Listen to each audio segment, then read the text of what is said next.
Dukes of Weebdom. Dukes of Weebdom. Episode 93. Welcome back. Welcome back. Thank you. I know that's to them, but thank you. Oh, yes. You're welcome. Yes. So, how's things? Good. Good in the hood?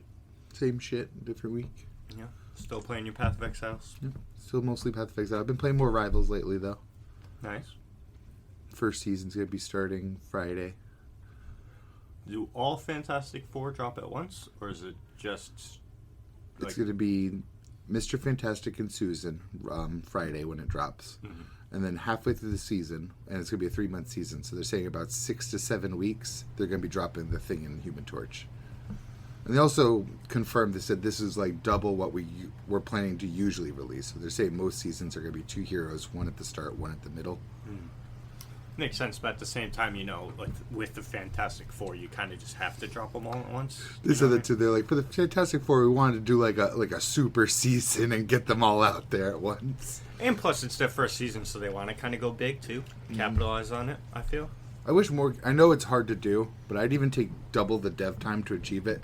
I wish more games would release 2, whether it be classes or characters at the same time, because everybody's going to go to that one new character in every game ever. Mm-hmm.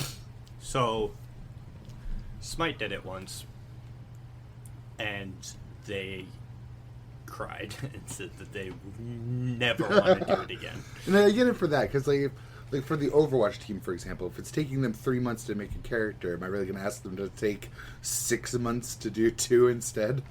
Do they still put out that many Overwatch? Yeah, I think they... Well, maybe not that many. I think they do it every other season. They add a character now.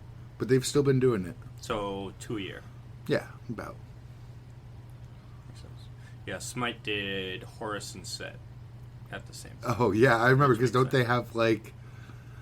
Don't they mention each other in their abilities somewhere? In their passives, yeah. Yeah. So each one, I forget exactly what each one's passive does, but it involves a like doing damage or doing something. Because Horus is more supporty. Yeah. Horus is more of like a bruiser fighter, while Set is an assassin. I've actually played Set once. It's funny because on release, everyone was like, Horus was going to be so broken because he has high CC and his ult can teleport teammates. So everyone was all over Horus, but Set was the sneaky one, because Set is a high skill ceiling. So once people realized what Set could do, once they really started going with them, and Set just fucking Took off.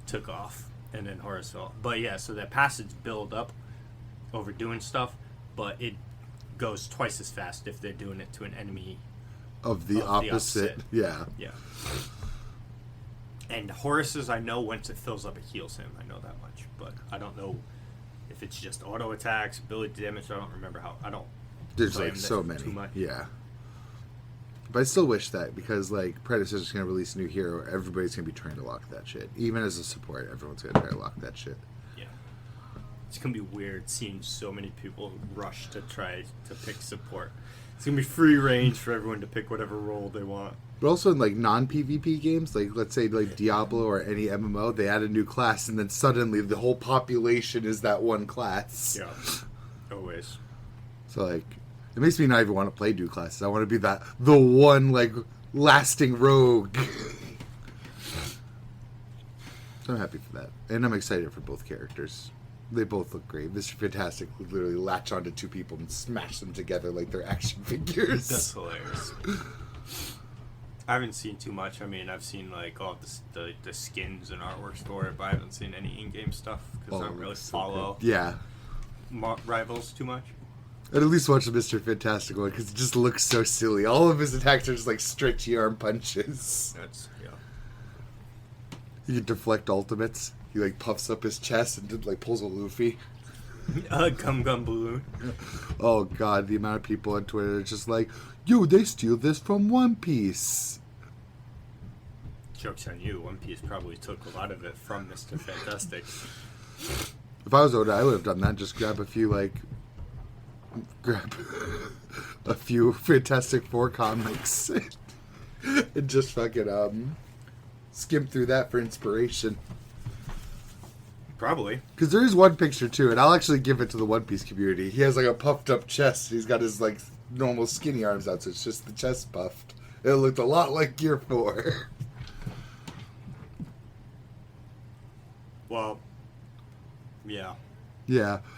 So, of course, the One Piece community there was like, well, probably one idiot from the One Piece community there was like, yo, show me where in the comics Mr. Fantastic does this. And, of course, there's a whole, like, thread of people under it being like, well, this is kind of like, this is kind of like. Yeah, actually. Because I, as this podcast is fully aware, I am a massive One Piece stan.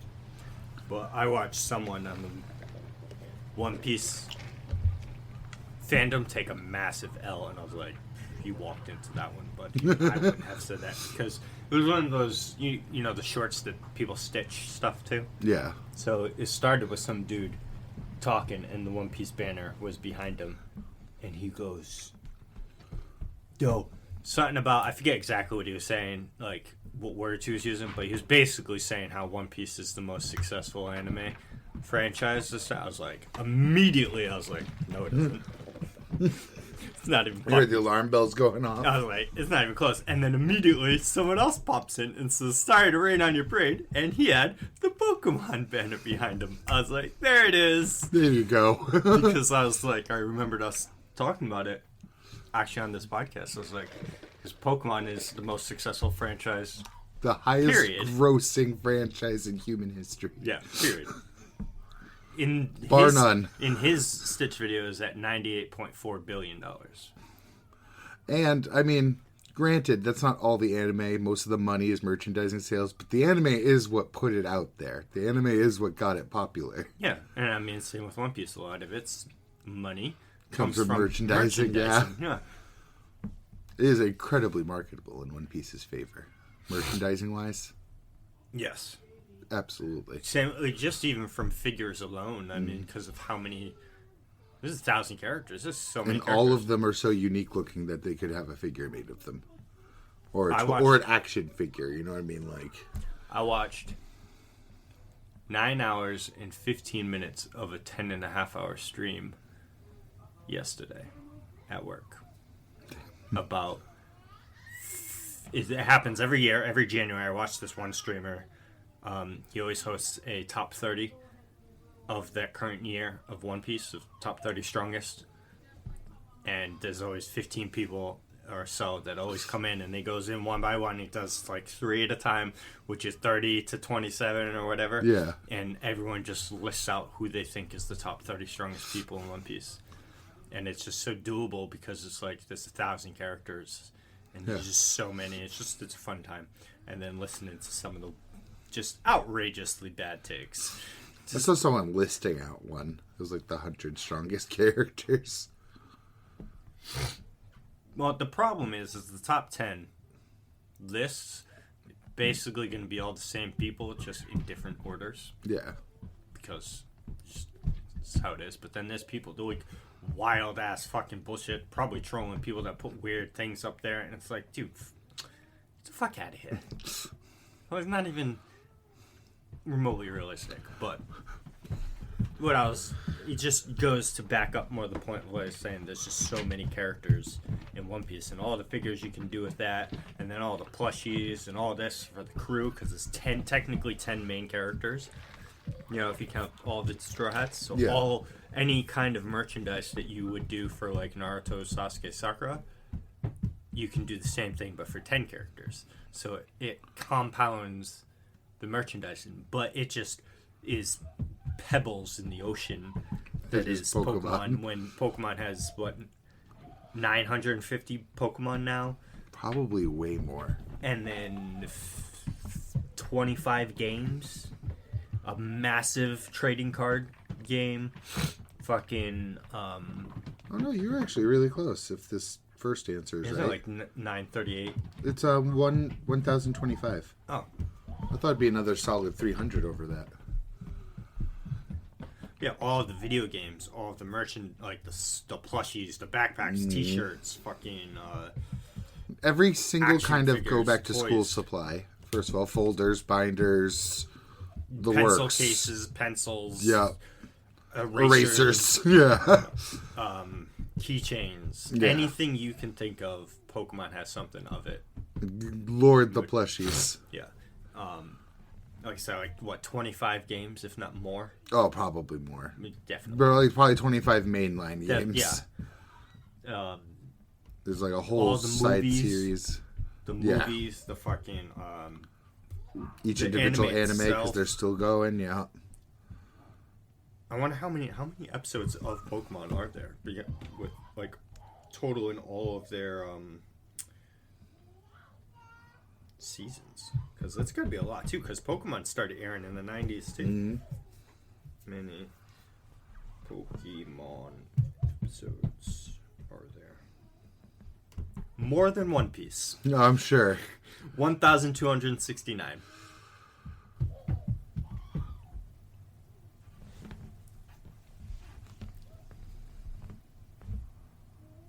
Yeah, that's a lot. Yeah. One Piece is on like 1,100 or something right now, I think.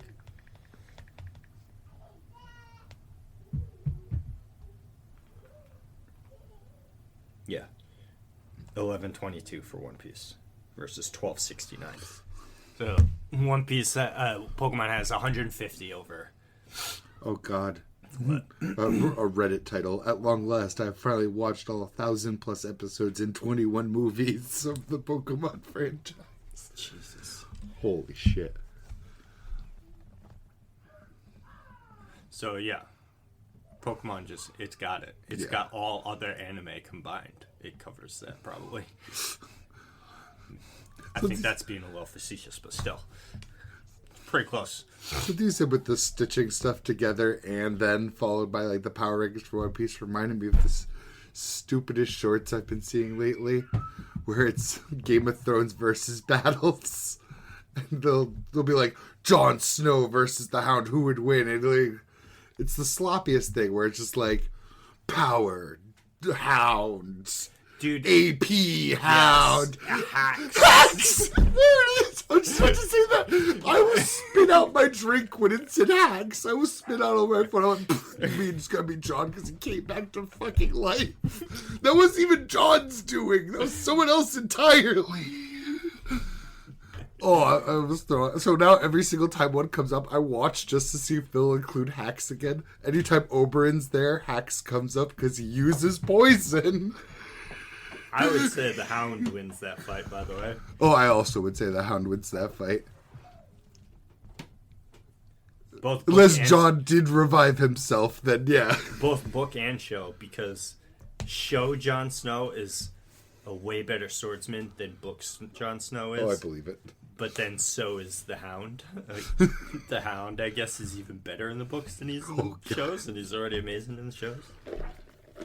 He's already considered one of the best in the show. Oh, spit out my drink. Another one that always comes up is Beric Dondarrion, because he lights his sword on fire. So anytime Beric comes up, there's Hacks in there too. I've also seen stuff of like them trying to pit like Game of Thrones characters versus Lord of the Rings characters. I've never seen stupider speculation in my life. But then, because a lot of people relate credence because J.R. Martin has himself said that Jaime Lannister would beat Aragorn in a sword fight. I knew exactly what I was about to leave your mouth. And I personally, I'm like, excuse me. Aragorn is superhuman. Okay, how skilled so-and-so is. I wouldn't be able to judge because I'd have to read book Jamie. Jamie has like, what? A fight in the show? Up to where I am. Season 6. Jamie, like... He fought Brienne while like starving and dirty and shitty. And almost won. And didn't even really fight Ned.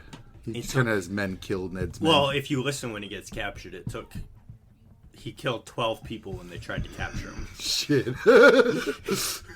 It's not like this, like 8 or 12 people of Robb Stark's men when they tried to take him alive. Another random fact, I found out when Barristan left the Kingsguard, he killed 3 Kingsguard without his weapon that were sent after him. I didn't know that. Jesus I Christ. grew up the line when he chose the sword and Have you seen that scene? Yes, where he says, "Add it among the other ones." Even now, I could cut through the 5 of you like cut through butter. Yeah, boy. Melt it down and add it to the rest. He's a beast. Fucking love Barristan.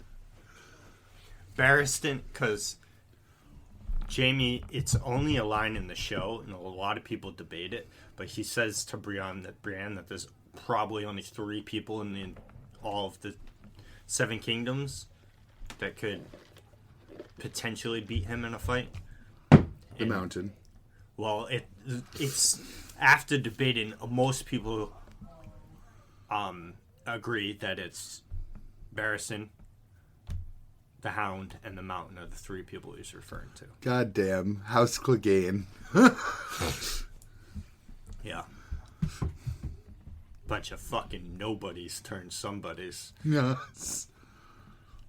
They're like, I think because there's a new house. I think it's like their grandfather or great grandfather was the founder of their house, and he was like a stable dude. Yeah.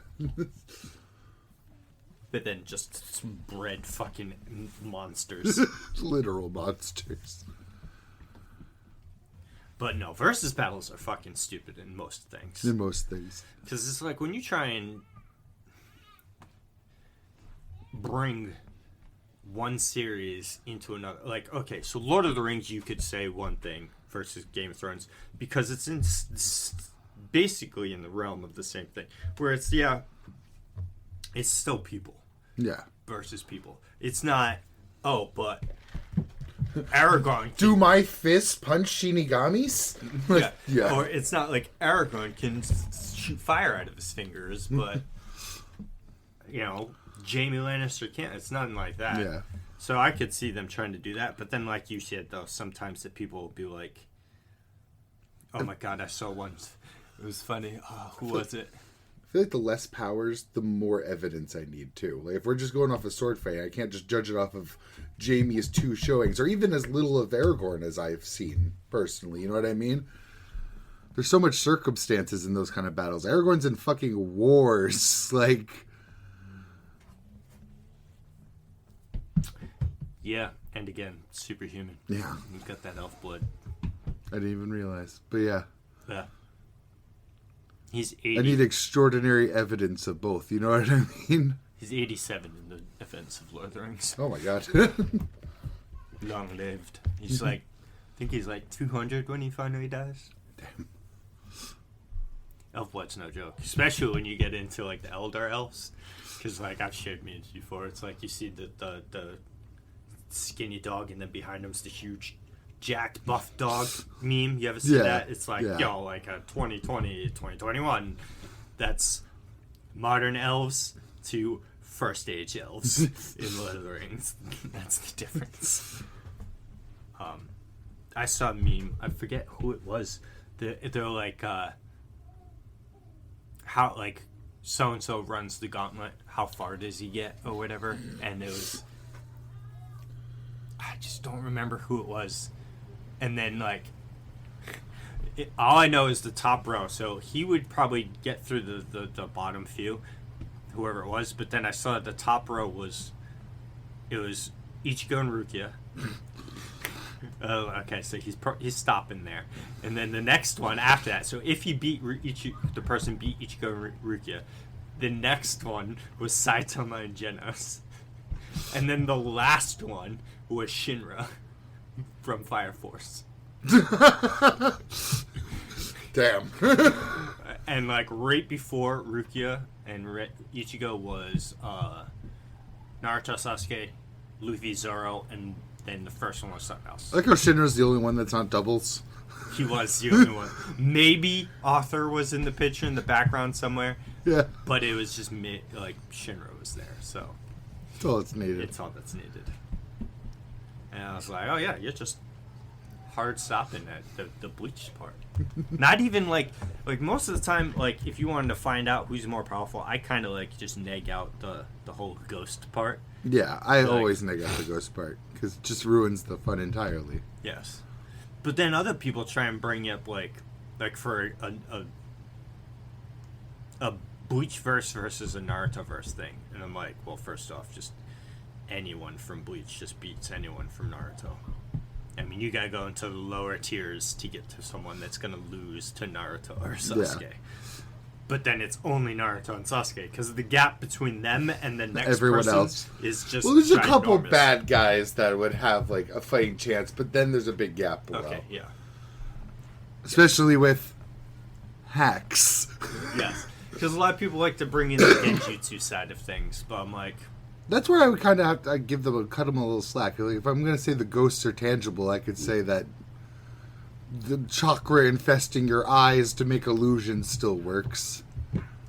But here's my thing with genjutsu most of the time. First off, if you want to put it in the Bleachverse versus a Bleachverse, then you have to apply rules of Ryatsu to rules of chakra and rules of chakra to rules of Ryatsu. Because you got to try and equalize them. And one of the biggest, dumbest things that everyone hates about Ryatsu is the more of it you have, it just negates powers weaker than you. That's I also hate that. But wouldn't you say that Naruto would have a tremendous amount more, but he doesn't use Genjutsu? Yes, agreed. Which is but that's my thing too. How many times does just not even just Naruto? Because first off, Naruto should just be immune to Genjutsu. Because it was established in like the Chunin exams that if someone is under Genjutsu and someone standing them who isn't under it, all they have to do is embed there. So like that's how Sakura was helping people out when the invasion happened and everyone got put to sleep. You just go up to someone and embed your chakra into them and it snaps them out of the Genjutsu. So Naruto should be immune to Genjutsu because as soon as he goes in the Genjutsu, Kurama's like, yo, I got you. And he's out. You know what I mean? And even if they're not that friendly yet, you're full of a foreign entity's chakra. It should just automatically, like... Yeah, and just the fact that it's the Kyuubi's chakra anyway. I feel like I would explain it as there's no fucking room in Naruto to put some more chakra in. Like, really? We're at capacity, bro. And it's just, I've seen, like, because Genjutsu was, like, so strong when it was first introduced. But I just feel like it kind of got nerfed as time went on. And it's as strong as Kishimoto needs it to be in the moment. Yes. Because in one moment, it's like... silly tree, I wave that tree away. And the other moment, it's like, you're in an infinite realm until you change all of your ways and become a better person for realsies. My Genjutsu will know if you're actually a good person now. If you're not Itachi or Madara, your Genjutsu is shit. Or Shisui or Obito. Well, I count that because... Shisui's is being used by Itachi, so yeah. Okay, if you're not new Uchiha, your Genjutsu sucks. True. Because it's just like, fuck Genjutsu. It's fucking... But that'd be as strong as it needs to be, though, because then suddenly they can trap Kabuto forever until he's a better person. Yeah. And the Genjutsu will know. And then it works, and he's back, and he's a good guy now. I feel like Kishimoto stepped on his own toes trying to even explain Genjutsu. He should have just left it vague. It's like, if I lived in the Naruto world, I would not be afraid of Rock Lee or my guy. Like, what do you mean? They can open their gates. Yeah, Genjutsu. Done. Goodbye. Especially Rock Lee. He doesn't even have the chakra to try to break free of it. Exactly. Like, what the fuck are you gonna do? Nothing. Well, actually, it's not that he doesn't have chakra. I heard it explained once because the gates just can't utilize it. Yeah, someone that's like a Naruto scholar, I would assume, because he explained it very well. Kage. Well, yeah, it was probably that guy, to be honest with you. But he explained why Lee can't use use ninjutsu, but yet he still has chakra.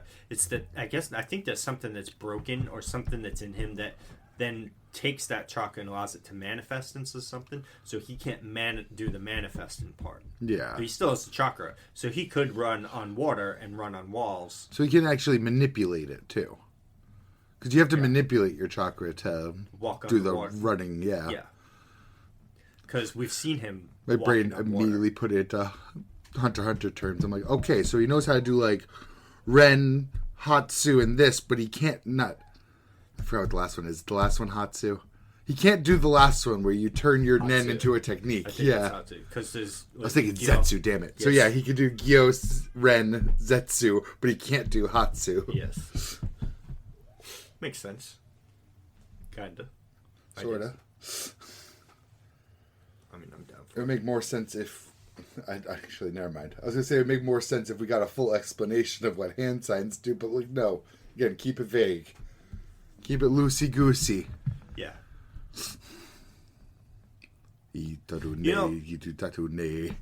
That's another thing too, like completely off topic, but because you brought up hand signs, my brain segued into like 3 different things. That's one thing that, again, I give One Piece more credit to than Naruto and Bleach.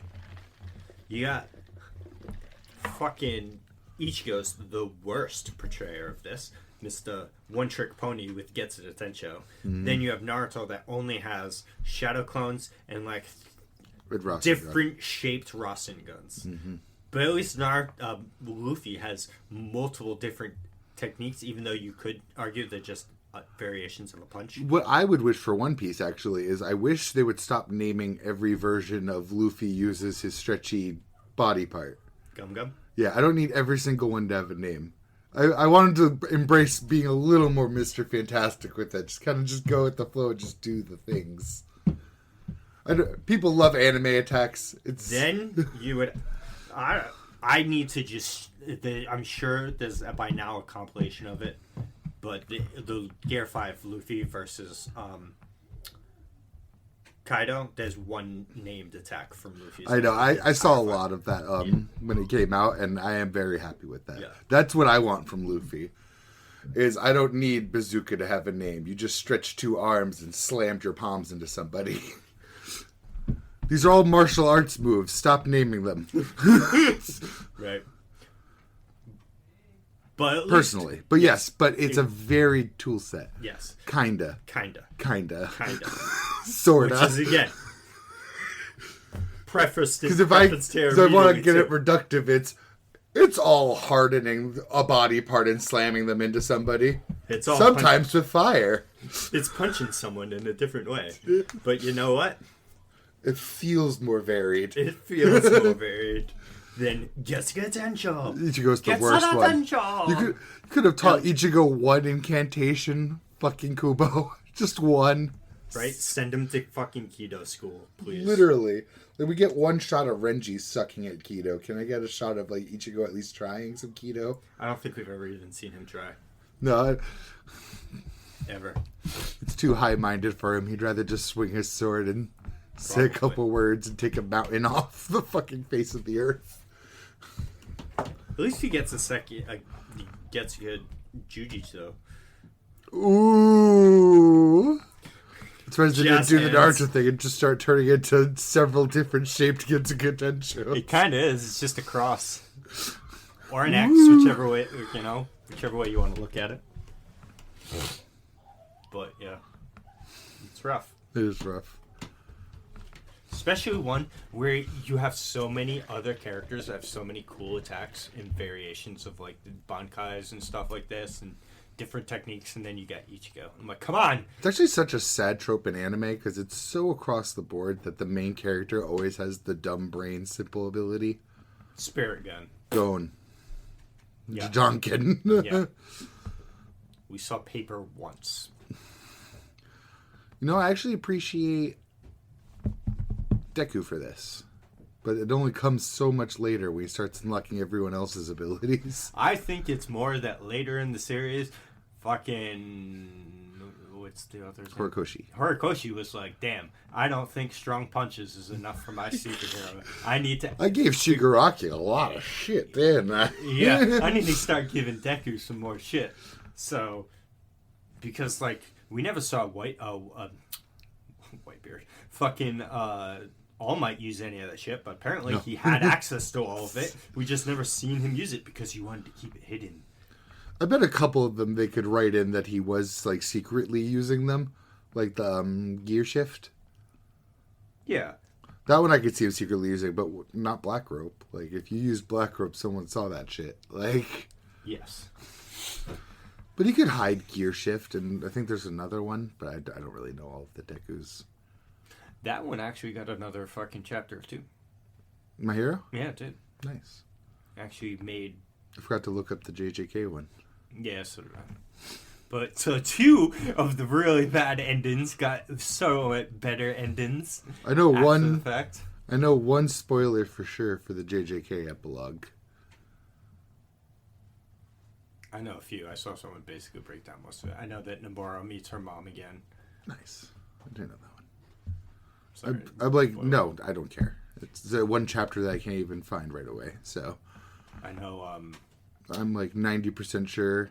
Maki and Yuta, yeah. Maki and Yuta, and then Yuta becomes the new head of the Gojo clan, Yes. and Megumi becomes the head of the Zenin clan. But he's the only. It's me and Maki, baby. But yeah, it's just the 2 of them. I just imagine actually it's But Megumi then on the it's throne. And just it's like it's me Megumi. and Maki, and then Maki's like, I left. It's me. I married into the Gojo clan. Bye. At least I still have Hana. You do still have me. Shut up.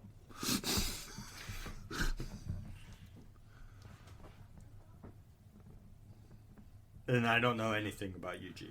There's still hope for Jujutsu Kaisen. Please no. I would not read it. I would. I would. I'm lying. I'd read it. I'll be there. But no, I guess I don't know exactly what it changed the My Hero one, but I know at least Deku's doing hero work again, and it actually more focused on Uraraka because I guess she's been like. And it gave out the listings of like the top heroes. Nice. Vermilion is number 1. Shadow's number 2. Bakugo, I think, is like number 15. Damn. Jesus. I was like, can't even give my boy number 3. Yeah. Fucking, what's his dude? I don't know his name. Monoma? No, it's eyeball dude, I think. Oh God, Shoji. He's like number 8. Dupla arm? No, the dude with the wings, and then on the edge of the wings, eyeballs. Yeah. It's our. The one that can make more limbs off of his limbs. I think so. Our Twitter. Yeah, we the do really Twitter. ugly picture that Yeah. I love so much. Yeah, that's Shoji. Yeah. That's awful. He's like number 8. I He think. can't, no one can make me believe that. I love that picture so much. He just looks so jank.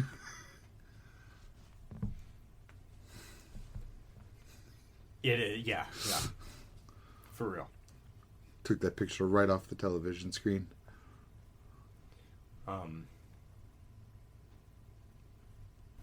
Let me see if I can find it. End of series hero rankings. My Hero Academia.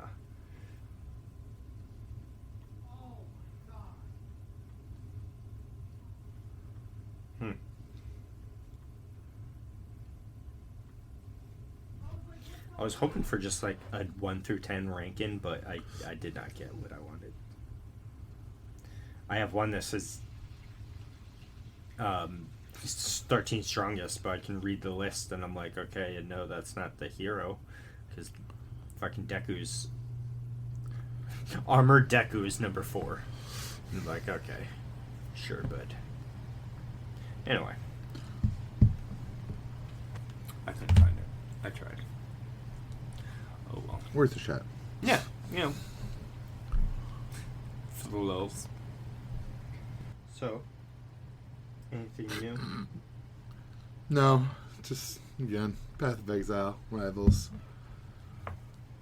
No new watches, no new reads. No, same. I had a busy weekend. Oh fuck, what was that? I was just thinking. I was planning to tell you it's that, you know, that anime movie that has the boy and the bear. Kinda? Boy and the Beast? Yes, I think so. It's on Crunchyroll now. Nice. I saw it when I was on it earlier today. I was like, oh, I'm gonna have to check that out. So, I have something to watch this weekend. There you go. So I mean, it's an older movie, but I've always wanted to watch it. I just never had the means to watch it without trying to find it online. You know, all the Fate movies are on Crunchyroll now too. The Heaven's Feel Nice. 3. I Now that can dig out your DVD. Now that, well, I bought the third one, and it's been sitting next to my PlayStation since I bought it like 3 months ago. Probably longer than that. Probably more like 5 months ago. Even after you're all excited for Fate Strange Fake while it's sitting there. I've been watching it. I've seen episode 2. Well, episode 1, because the first episode they released a couple months ago is titled 0, and this is episode 1. So leveling's back too, and already their first episode was fucking lit. I feel like just the general animation has gone up, which is saying something, because like Solo Level in season 1 was already really good with their animation. Ooh. What you got? Saturday, the Sakamoto Days anime starts. Nice. Yeah. I knew I knew there was something else this season that I was still waiting to come out. That's Netflix, right? Probably. Yeah, I think so. Yeah, Netflix. Yeah, I'm gonna have to actively remember to go search for it. I actually remembered it was in their Netflix. You godly beings, you geniuses, you innovators, puts upcoming releases into a category. So I saw Sakamoto Days there. It reminded me. Well, at least 2. Once I watch the first episode, it'll just be in my continue watching. But in stark contrast, Crunchyroll no longer puts their recently added among the front categories on the front page. yeah, it's just not even there. You know where it is? It's under search. Or no, or when you go to browse all series, it has a drop down where it has some genres, and one of them is recently added. That's disgusting. Yeah, it pissed me off because that's where I went first to look for Sakamoto. Gross. Yeah, so I was pretty pissed about that.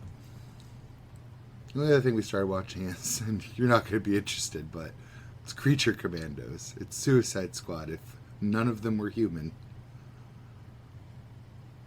So it even takes place after the other Suicide Squads. So it's in universe. It is in universe. Zero, negative. This isn't metaphorical. It's even the same person that in universe that started the Suicide Squad, Waller. She's like, shit. The government says I can't use humans anymore, but they didn't say anything about non-human criminals. And she's back on her grift. I saw a scene of it? There's some lady with a red handprint on her face. Yes, that's after Dr. Phosphorus got to her. I saw a scene from that. I was like, oh, is Justice League putting more shit out? No, it's just better Suicide Squad, to be honest. More interesting. It's still Suicide Squad, though. Though I have one itsy-bitsy criticism, and it's that every member of the squad has gotten a sad backstory, and I was really hoping at least one of them wouldn't. But they've gone through each now, except for one girl, but the one person that's left is the sweetest, most innocent person on the whole group and hasn't done a single violent thing, so I'm like, she's gonna have a sad backstory too. So I was like, even the radioactive skeleton man gets a sad backstory, really? But otherwise I like it. Yeah, not for me. Yeah. I'm just so done with that whole section of DC Suicide Squad and anything related to it. Done, but you haven't even started. Exactly. It was not a good selection of characters in the first place, so why does it have so much attention and media around it? It's an alright selection. Again, they have to be weak enough that the government can control them. You can't put Darkseid on the Suicide Squad. True. But at the same time, then why are you making a video game about them trying to fight the fucking Justice League? I think the video game's absolute shit. The moment they even said it, I thought that was an ass idea. Yeah. Damn, that game flopped hard. It was a bad idea done poorly. Because then not only... It's the stupidest thing, because you make a superhero game. It's the Suicide Squad, but we're just calling it a superhero game. I'm not going to... Yeah. Where you're playing as these iconic characters. It's I think for their version, it's King Shark, Deadshot, Harley Quinn, and Captain Boomerang. I just want to fucking... That's the one character where I'm like, I want to chop that finger off, get this guy out of my universe. Fucking Boomerang, man. But... Yeah, but Harley Quinn, too. It's like, what the fuck is she doing? She's just a psycho with that. And what is Deadshot doing? Well, he shoots guns. Yeah, he shoots them really good, though. Yeah. Batman is the only one that's not bulletproof on the fucking Justice League. True. So you got these incredibly, like, unique characters. They are unique, whatever. The only thing that makes them play different from each other is, like, their movement ability. Otherwise, it's a loot and shooter where you pick up guns and you just shoot your guns. I feel like there's a huge discrepancy between the the fantasy of wanting to play a DC character and the fantasy of wanting to play an open world shooter. I feel like there's no interlap in this Venn diagram. So you're telling me that a game where you have to try and kill Superman, it's a looter shooter? Yeah, a co-op looter shooter. I'm also telling you that in a game where you play as King Shark, you're shooting guns instead of just brawling around as a man shark.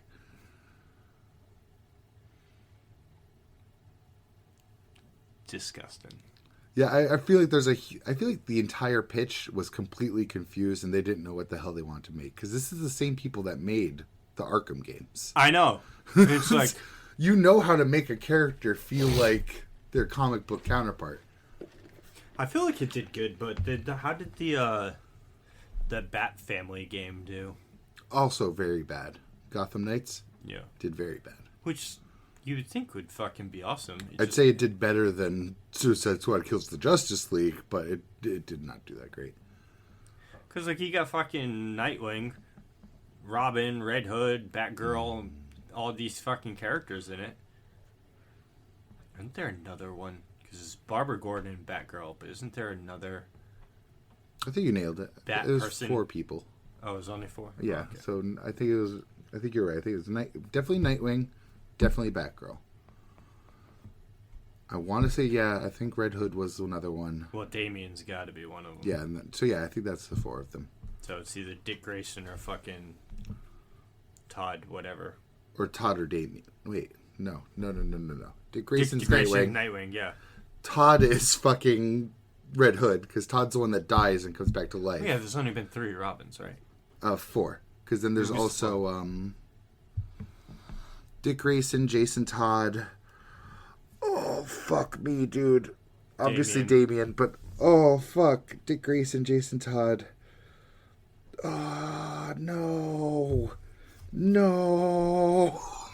Keep thinking. I'm on it. Oh. No, I don't remember his name. I have a clear vision in my mind. Tim Drake. Damn it. Fuck me. Because everyone hated Jason Todd so much in his original comic run that the comic writers killed him off really fast and replaced him with Tim Drake. Yeah. So it'd probably be either Stephanie Brown, Carrie Kelly. Are these the Batgirls? Caroline Keene Carey Kelly is a superheroine from Frank Miller's graphic novels The Dark Knight Returns, 1986, and the sequels The Dark Knight Strikes. Robin Elseworlds Berlin Batman. Helena Wayne, Jason Todd, Damian Wayne, Tim Drake, Nightwing. I love how all of them have their names, and then it's Nightwing. Nightwing. Someone got into the files. Hacked the mainframe. For real. Similar problems. I feel like the team was just stretched too thin. They couldn't make a compelling Arkham game for a 4-player co-op game. Could you play it solo, or does it have to be I'm pretty 4-player? sure you could play it solo. But you also progressed each character separately, I'm pretty sure. It could be tough. Yeah. It just sounded like a worse Arkham game. Which sucks, because all the Arkham games were so good. Yes, except for Knight. I stand by that. Which one was that? Arkham Knight's the one that had the Batmobile, which I felt like was so crammed in there that it ruined the whole game for me. Yeah, but couldn't you just ignore it, though?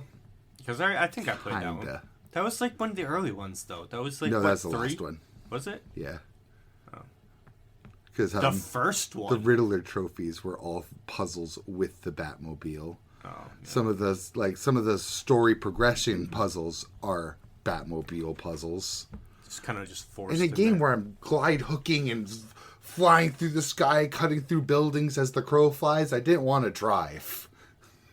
I could get somewhere more directly and faster as fucking Batman than the Batmobile. And the fact that the Suicide Squad kills the Justice League is supposed to be in the same universe as the Arkham games, so that when they kill Batman in that, they're killing him that Batman. And that's what's his name's last performance as Batman. I almost wish it was Suicide Squad kills Batman instead of the Justice League, because I can almost believe in some circumstance that they could find a way to kill Batman. Why do we gotta take on the Flash, Green Lantern, and Superman? Yeah. I say we like I played that fucking game, but I didn't. I smelled the whiff of that turd like a mile away. Killing Batman is honestly... Bane did it alone. Yeah, not that bad. So that's why that would be believable, and at least 3 of them have a grudge against Batman. I don't think Captain Boomerang's even talked to Batman, but I don't know. Probably not. I hate him so much. I hate all of them. I hate Captain Boomerang. I hate that he made it into the movies, too. Deadshot's alright. Yeah. I mean, he's faced Batman a few times. I love many of the bad guys with guns. If I like fucking Deathstroke, I can't have a lot of shit on Deadshot, you know? They're the same picture.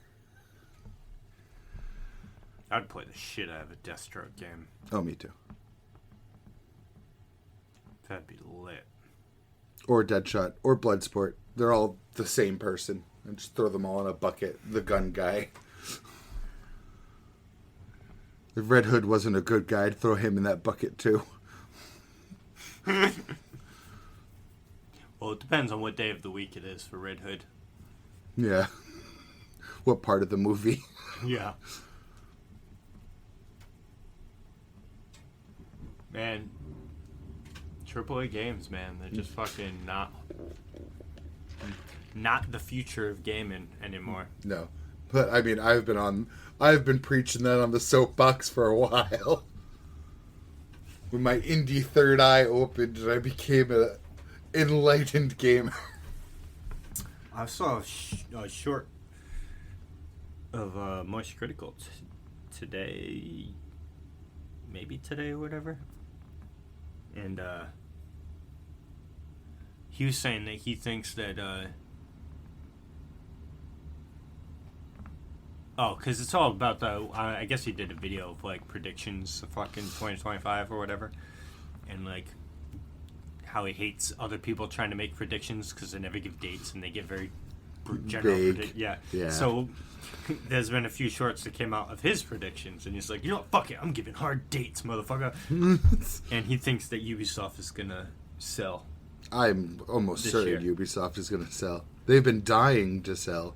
Because the only thing that they have left is Assassin's Creed Shadows, and I don't think it's going to make a profit. I'm sure they have more. Or enough of a profit. Because you gotta think, whatever profit they make off of Shadows has to float them until the next Assassin's Creed comes out. Well, they got more than one in development right now. I remember development. What?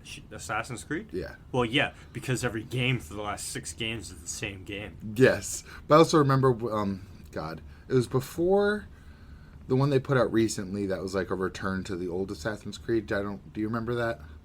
They put out one semi-recently that was supposed to be a smaller, more like the old Assassin's Creed, pre-RPG Assassin's Creed.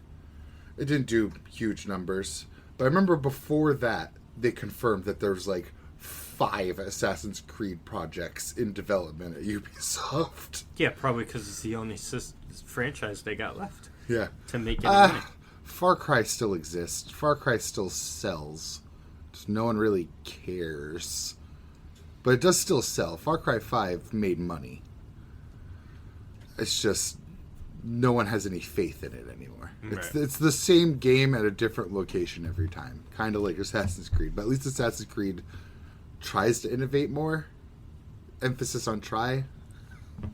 Well, I mean, even back in the day, because I always found it astonishing, like when I think it was after, or maybe with Brotherhood, because Brotherhood came out, and then literally the next year Revelations came out, and then literally the next year after that was fucking 3. And then right after that was Black Flag, and then right after that was Unity. And it's like every year they were putting an Assassin's Creed game out, and they were fucking You gotta think, killing in between it. a lot of those was also Far Cry games. Yeah, and anything else they were doing, and they're killing it until Unity came out. Unity flopped hard, but then they came back. I loved Syndicate. I thought it was a great game. A lot of people are iffy about it. Yeah. Because it's the most modern.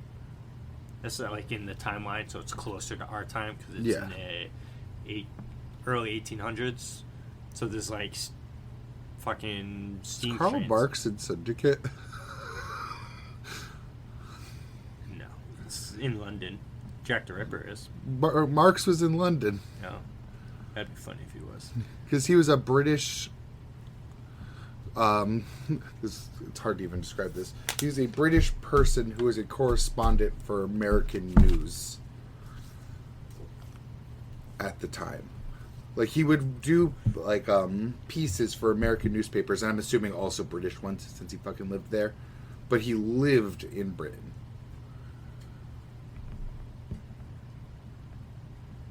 But I don't have, like, all of my dates perfect. Like, he could be late 1800s, and I'm fucking it up. Assassin's Creed Syndicate. Karl Marx is represented as a good guy in the game. Ubisoft is trying to change history in the wrong way. They're leftist, dude. They're all leftists and communists. Karl Marx was a crazy man, a murderer. Is literally the comment of this fucking quote. I'm not the most educated person in the world. This is a quote from a comment on Steam, so this isn't, you know what I mean? Yeah. I'm not the most educated person in the world, but did he directly murder anybody? Probably not. No, I don't think so. He's a big, fat, old, bearded-ass pussy. Secondly, it's not like he was going around with, like, Satan horns spreading Satan's message. I think what he was saying at the time to a lot of people would sound like good guy words, if that makes sense. I guess because again, I things played it that so long ago, demonize- I probably didn't even know who the fuck Yeah. Karl Marx was at the time, but they said that they portray him as some sort of peace-loving Democrat. Feels like they're shoving this down our throats. I'm originally from Eastern Europe, so I get frustrated with these attempts to rehabilitate Marx, if you will. And then the comment, TLDR, I wish Karl Marx was the assassination target in the game instead of the companion. That's fair enough, but I think a lot of the things that really completely shit on everything Mark said came after his own death. I don't know enough about him to really... That's why I'm also comment not either. 100% on, like, my knowledge, but it's not like the rise of communism even happened in his own lifetime, because it didn't. No one took those words to heart or actioned on those words until after Marx died. Mm. So, granted, the knock-on effects of his existence were horrible and had lots of negative consequences, but can you call him, like, an outright evil, horrible person because of that?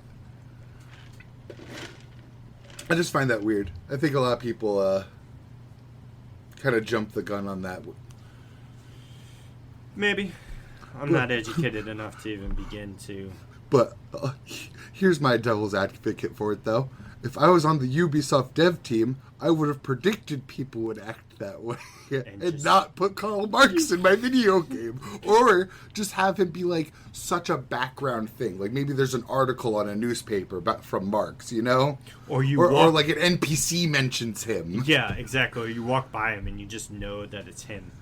Yeah, literally, he's just, like, espousing something on the street or something. Maybe you could sucker punch him. Like, who... But I would have made him an integral part of my game. Yeah. Yeah, I think I'd have the foresight for that one. You would think so, but I don't know. Like, they got Ubisoft they're in trouble. They're in big trouble. Oh yeah. I don't care how many Assassin's Creed they got in the pipeline. I don't think they have the ability to float this. Because what else does Ubisoft have? Well, I know what they have. Far Cry. No, I know what they have. They have that fucking stupid Ubisoft subscription. Oh yeah. I'm sure there's some dumbasses out there that are paying for that. I'm sure there's some people that still like Ubisoft games even. Some people just like shit. Yeah. Like they do. Or some people just get so attached to a franchise that it takes even longer for them to get unattached from a franchise. Like, how long did it take me to unlove Star Wars now? It took me 3 movies. One of which I didn't watch. Good. Oh, sorry, no. 3 movies and a TV show. I have to throw Boba Fett into that bucket. Yeah. There's a lot of Star Wars that I have not consumed. Yeah, I haven't watched Ahsoka or Andor. Or The Acolyte. Or the droid something one. Of a Skywalker. There's also a droid one out now. There's a droid one out now? Mm-hmm. Does it follow a droid? It's children with the droid, and then the droid dies. It's scavengers or something. Ooh. Yeah. Children are the main characters. I'm like, hard pass. Oh yeah, they put out Outlaws. I forgot about that one. Oh, yeah, that game that nobody liked. No, though I'm sure it turned a profit. Oh, you know who probably liked it? My father-in-law, because he just anything Star Wars just eats that shit up. And by turn a profit, I mean get themselves out of the black, not necessarily made a bunch of money. But I'm sure it covered its own cost at the very least. Maybe, but then you gotta think, because you gotta... Covering costs isn't good enough, first of all. Like, yeah. Because payroll is a huge cost in those things that people normally I don't see add in their numbers of trying to see. Like, they'll add, like... Well, if it is covered in the cost, let's say you covered all the costs and all the payroll for that period, another week rolls by now. Yeah. You're welcome back to the black. Like you need an actual, like, big cushion of profit, too, to keep making games. And when you got that fucking... I've heard the name a million times. I keep forgetting. The Yandere horror game that the 2 Russians made. Oh, Yandere Simulator? Is that what it's or called? Or Doki Doki Literature Club? No, it's the one that Asmongold just played it recently. Some blue-haired girl. I didn't even watch that then. I forget what it's called. Yeah, it's not one of the 2 I've said then, if it was that recent. Yeah, it's within the last 2-3 weeks. Though people were pressuring him to play Doki Doki Literature Club, but you would have known if it was that one. Yeah, I would have. It's not that one. It's more 3D than that, and it's an actual. It's definitely not game. Yandere Simulator 2, because that man does not have the coding prowess to make a 3D game. I don't think so, at least. I'm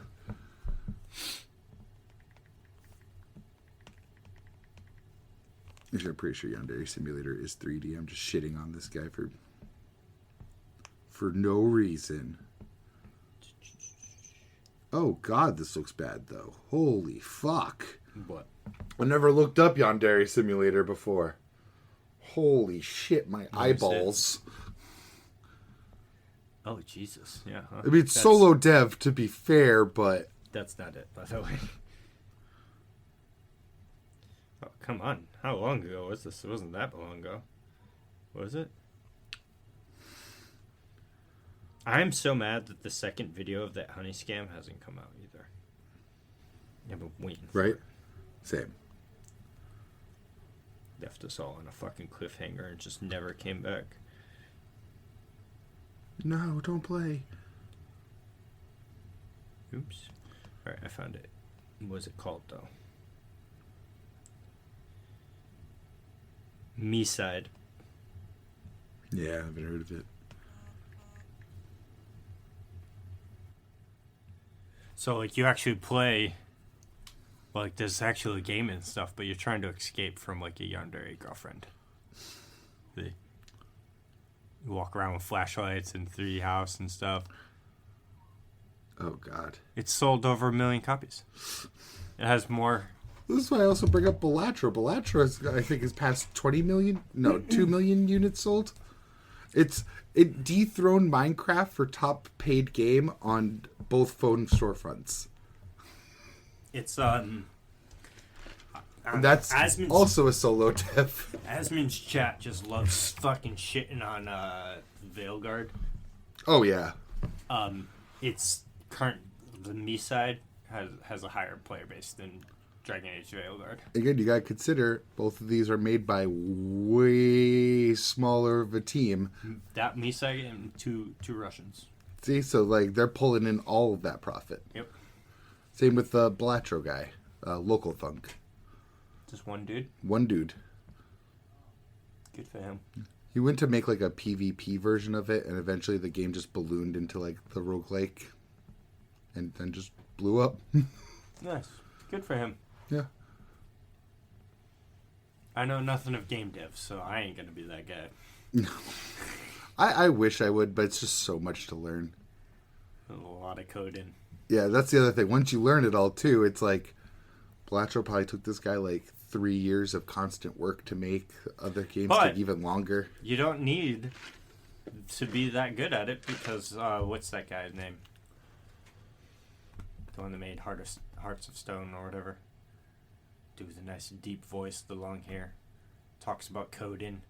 Oh, Pirate Software. Yes. Yes. He says that one of the games you played, one of the Pixel games, the super popular one. Undertale? Yeah. Undertale or maybe one other game. He says that whole thing is coded like complete ass, and he says, but it doesn't matter because nobody gives a fuck. Because it's a good game. It's like, but if you look at it, it would be the easiest game in the world to mod. Because I guess the entire game's fucking prompt, the way he explained it, is the entire game is all in one singular prompt. All of the like the dialogue in it, and then just in it is all just like a term he used to basically just be like, okay, so the game stepped on this tile type deal, so it plays this one. And this, but it's all typed in one section. It's like it's the worst coded game I've ever seen in my life. But everybody loves it because nobody gives a fuck because it's in the background and you don't see it. So go make games. That's what I mean. One of the most fucking influential games of like the last couple decades, Undertale, literally made by 2 people. One of them is a coder, one of them was just an artist. Boom. And it propelled Toby Fox into a position where he makes music for Pokemon games now. So, like... Good on that. Indie's where it's at. Or at least AAA's where it's not at. Depends on the AAA, though. You know what I mean? True. And it also depends on your definition of AAA. Like, who meets that, who doesn't. Because some people would say, like, FromSoft isn't even AAA. If we don't include FromSoft... then yeah, AAA is not where it's at. That's all I need to like exclude everyone else. I guess a couple Sony studios are still doing really good for now.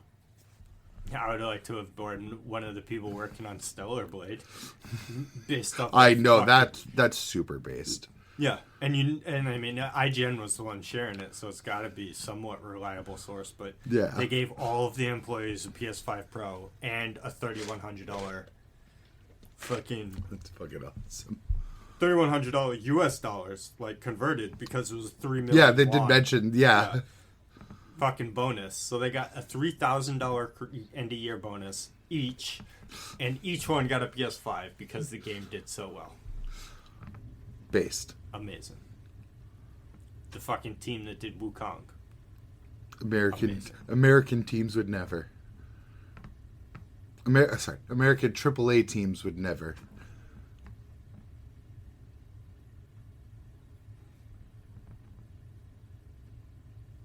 I'm trying to think. Baldur's Gate, maybe, but is that considered AAA? Would you call that AAA? I don't know. That's why it's so hard to even go with the definitions. I personally, me specifically, would say yes to both FromSoft and Larian being AAA because I judge I think it should be judged more game to game basis.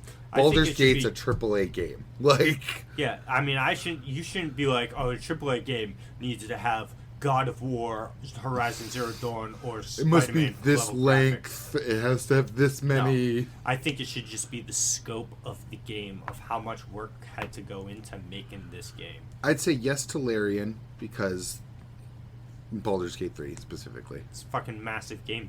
They had to Looks work on that game gorgeous, for full fucking voice forever. acted, Yeah. long as shit. And I want to say FromSoft, yes, but it's like right at the cusp. I think Elden Ring's a AAA game, but I think everything else before it could be argued AA. And Armored Core. Armored Core looks amazing, has a full story, but it's still a relatively small in scope game. Mm-hmm. So I'd almost still call FromSoft AA for now. For now. Well, they're about to put on a fucking whatever the fuck that's. I kind of Game can't is- wait. It's like a online. survival battle royale roguelike fusion abomination Cronenberg monster. Yeah, not what I was expecting from Soft when that happened. I kind of fuck with Yeah. it. I mean, I don't even know if I should touch that. I can't beat.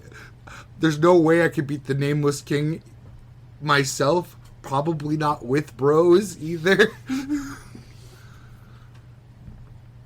Yeah, whatever. I'm not going to comment on it. It's whatever.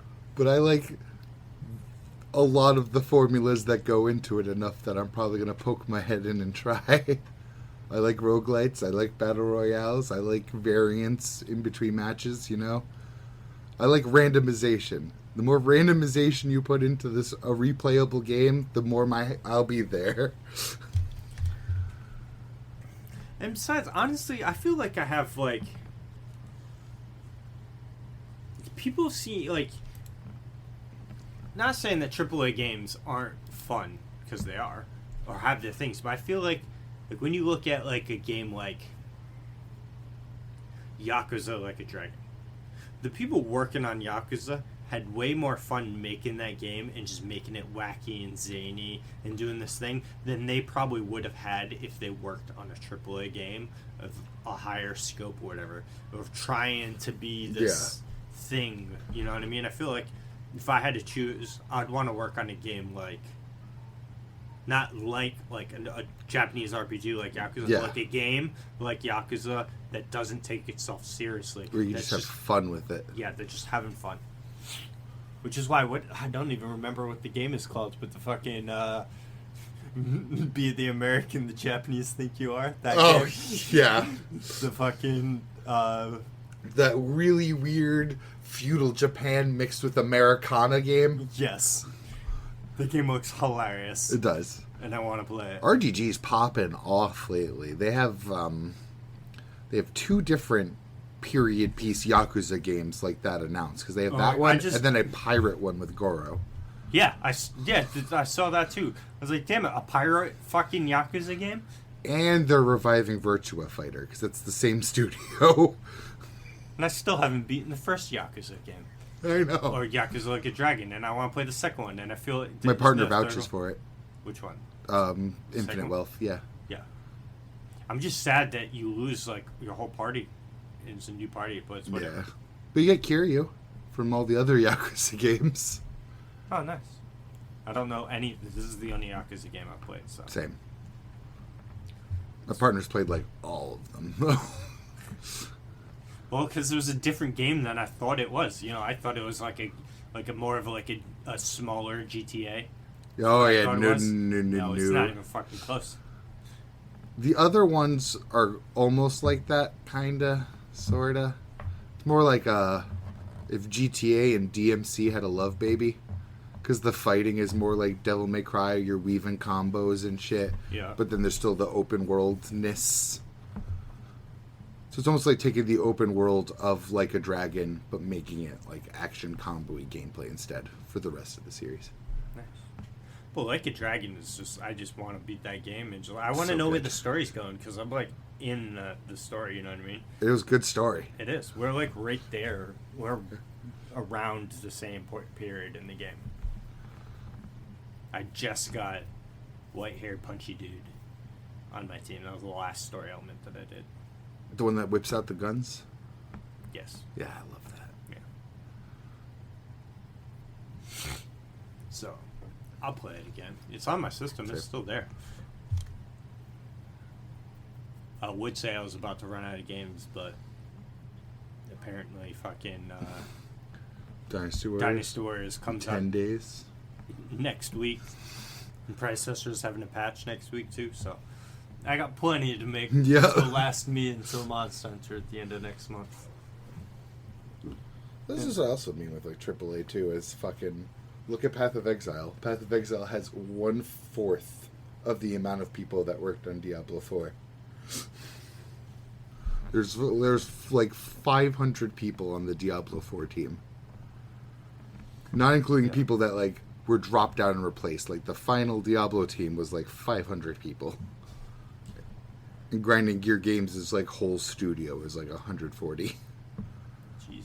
And they're still working on Path of Exile 1. They didn't close down 1 for the sequel.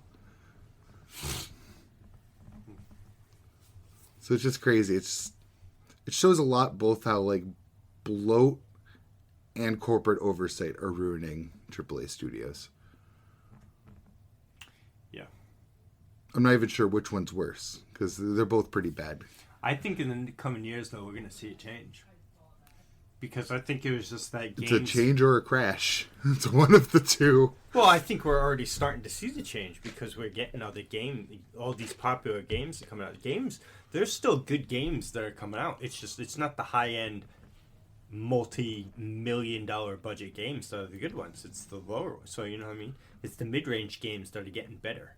So I think that, though, all these multi-million-dollar budget games are going to decide to lower their budget, or they're going to have to put more effort into the games to get. I think they're going to hit a huge crash first, though, because a lot of these big popular winning games. Well, I think, like I said, the big AAA game studios are going to have a problem. But all those the AA games, they're going to be fine. Yeah. Indie games, they're going to be just fine because first off, they're both those sectors are growing. Like it's like you said, one dude built fucking Blatro. Yep. And then TCG Card Shop Simulator had its 5 minutes in the spotlight, but that 5 minutes is probably hugely profitable to that one guy who made it. So indie games are never going away. There's always going to be someone that has a passion for building a game. There we go. That brought my brain back to what it was when you said earlier about actually like caring about your product. You heard the Larian CEO's speech, right, at the Game Awards? Maybe. He went up to present an award, and it's funny because a lot of people noticed that it's one of the few clips that the Game Awards didn't share on social media. The Larian CEO went up. He's like, I can already tell you who's going to win this award. It's going to be someone who made a game that they thought would be fun, and that's why they made it. They didn't care about profits. They weren't fighting for their life, like wage-wise. It's someone who just wanted to make a fun game that he thought people would enjoy. Astrobot. And that's still true, because they made Astrobot just like kind of on a whim for fun. Well, because the game technically already existed. It was just like this demo thing. Like, here's a game that showcases all the capabilities of the PlayStation 5 controller. And everyone's like, this game is lit. Make this a real game. So what bigger proof of like the problem that studios have? And then the fucking clip where it's like Todd Howard being like angry that he didn't win a single prize. It's like, yo, fuck off, dude. You could have fooled me, Todd, by the way you were gripping that award for the fucking Fallout TV show. I still can't get over that shit. He was like fucking gorilla gripping that motherfucker. The showrunner's right next to him. The lead star is right next to him, but it's Todd holding that award. You'd even make the Fallout lore, asshole. Bethesda bought into Fallout. The first 2 games weren't made by them. Yeah. So, like, you have no credit here, Todd. You were on set. Congratulations. The cameramen deserve that award more than you do. I'm surprised they're allowing the fucking Sky Oblivion mod to even happen. Yeah, we'll see. Because I remember a certain Fallout New London or whatever, that like right before they're almost ready to launch it, Fallout got a new update that broke all the mods. So I'll believe it when it actually ships. Because I'm sure Skyrim's overdue for another re-release with a whole bunch of new updates that were totally needed any minute now. Well, I don't think whoever this person is can sell Sky Oblivion and make money, because then he opens the gateway to be sued into the ground. But they weren't selling New London either, though. Yeah, no, that's what I'm saying. Yeah. I don't think, because it's literally a 1-to-1 remake of Oblivion, just inside Skyrim with mods. Oh, no. I can see Bethesda already. Yeah. Shit. We're going to lose $5 that we could have made off of Oblivion per person that downloads this mod. No, we need a new Skyrim update. Find a bug to fix so we could push out an update. Disgusting. I mean, I hope not, but that's exactly what happened in New London. I think it was like 2 weeks before they were going to ship the mod.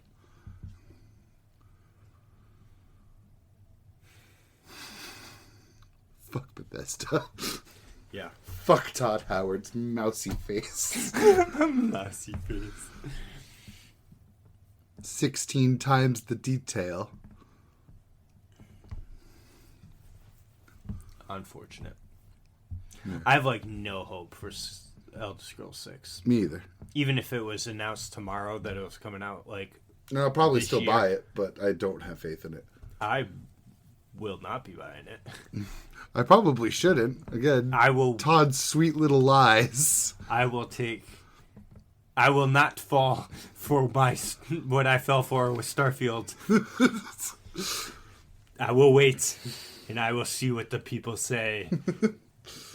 And if they say good, I buy. If they say bad, I don't buy. As plain as that. I find the list of games that I see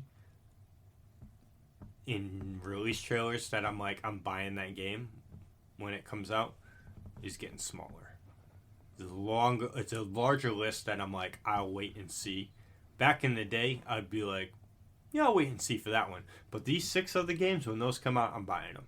Now it's those 3 games, I'll buy them. Those 4 games, I'll wait and see. No, I'm pretty much at that point, because I was that way for Space Marine, and I haven't finished Space Marine. So I think that was another shot of cold water on me to be maybe I just need to calm the fuck down on buying games. Yeah, I could have told you that. But yeah. I think it's more because you had so many that you bought all at once. Yeah, I had a lot of games playing around then, and just the gameplay just didn't evolve enough for me, too. Just kind of doing the same shit every level. The environments are incredible, though. The story's really good, but then I get onto the floor, I'm yep, more Gears of War stuff. Yeah. But there's a couple games still left that I would buy on site, but all of them are indie. So it's well, for me, $40 or less investment each. Well, because again, still, I know very little of Metaphor. That's not what we talk about, but I'm gonna buy it. Yeah, you'll like Metaphor. I knew that Metaphor was one of the ones that I was gonna buy. Just heads up, though, it's already gone on sale once, so that means probably wait for another sale to come around too. Oh, I'm not getting it anytime soon. It'll be after Monster Hunter. I'm just letting you know, because once that glass cracks, it's gonna keep. You know what I mean? So that Dynasty Warriors, as soon as I saw the trailer, I was I want this game, but I was still a little skeptical. But once I played the demo, I'm I'm buying this fucking game. So I'll get that basically whenever I do, whether it be next week immediately or not. We'll find out. It depends on what I'm doing. Monster Hunter, obviously. Monster Hunter 27, I'm going to buy on site. I just don't give a fuck. Nope. It's going to happen. And probably Final Fantasy 30, too, as well. You know what I mean? Final Fantasy and Monster Hunter, the 2 franchises that whatever... Specifically, Monster Hunter and Final Fantasy. Yeah. Not Square Enix and Capcom. Yeah.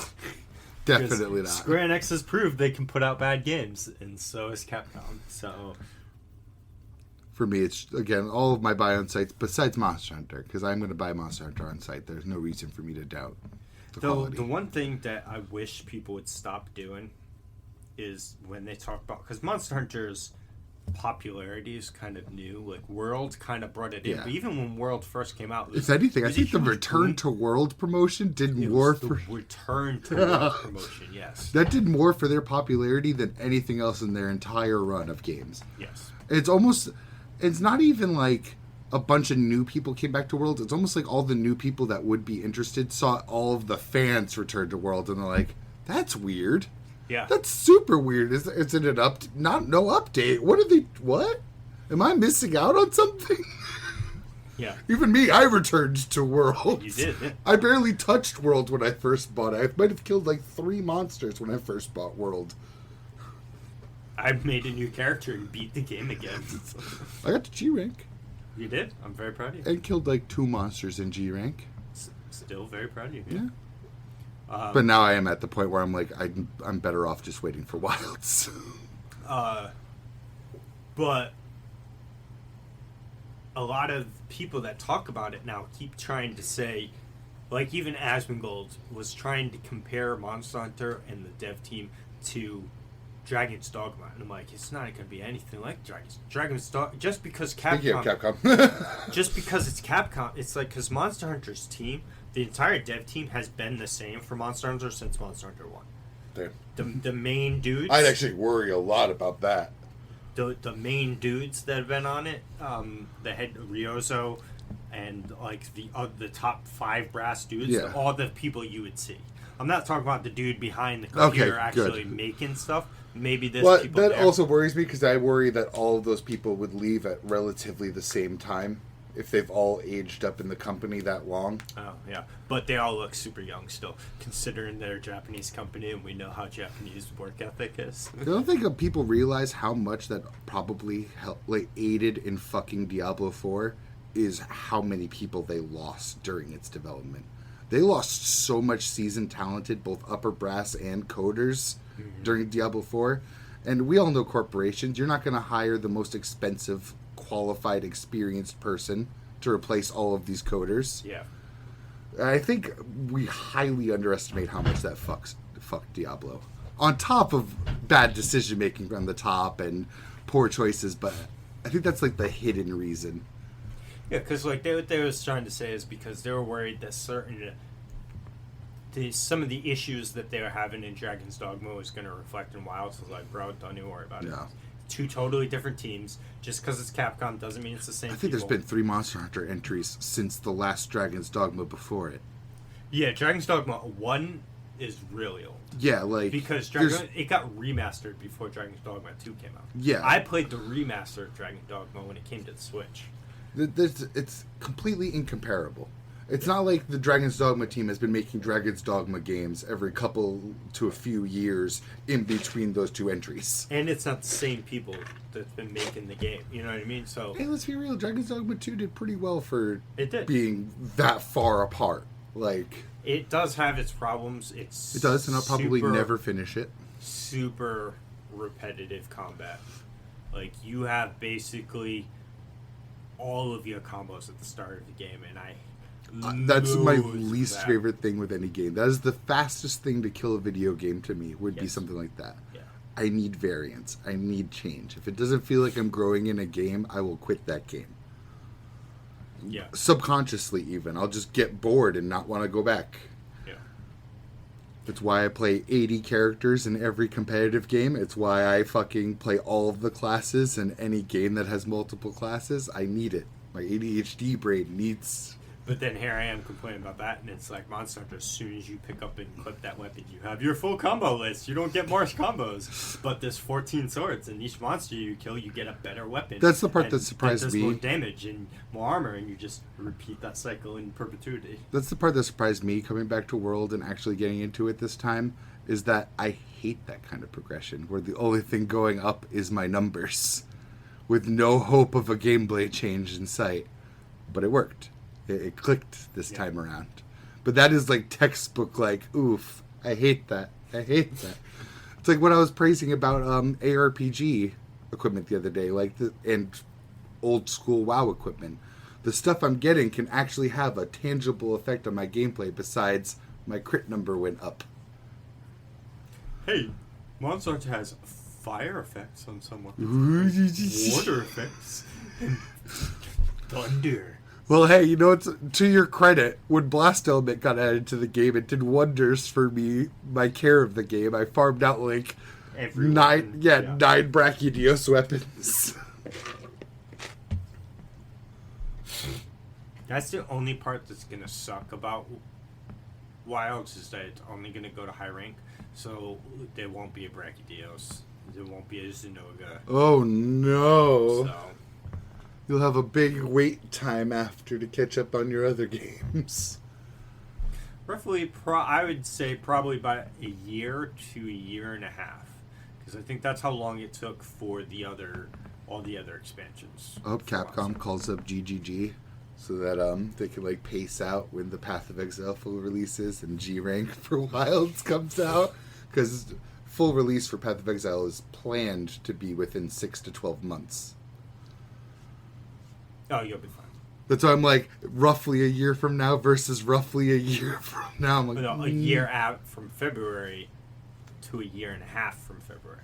So you're looking at February 26th to summer of 26. Yeah, it would take a horrible luck for it to be like as long as they expected for Path of Exile 2 and as short as expected for Monster Hunter to line up to fuck me.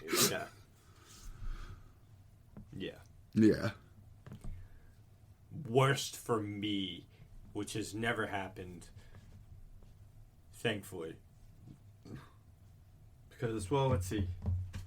Yeah, 14 just had their patch. So their next patch is probably going to be late March to early February. So it's not going to interfere too much with Monster Hunter. But if Monster Hunter's expansion was, say, drop like the same week as a 14 expansion, I think I would just have to clone myself.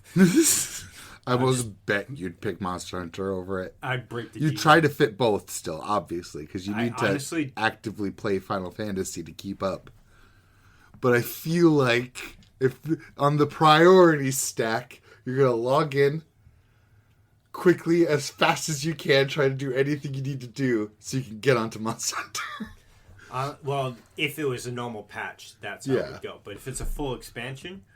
If it's a full expansion... Full expansions are something special. That's what I was saying. Like, yeah, that's a lot more content, a normal patch, especially now that I'm not in a raid group, a patch versus a Monster Hunter, that's what I do. I would literally log into 14...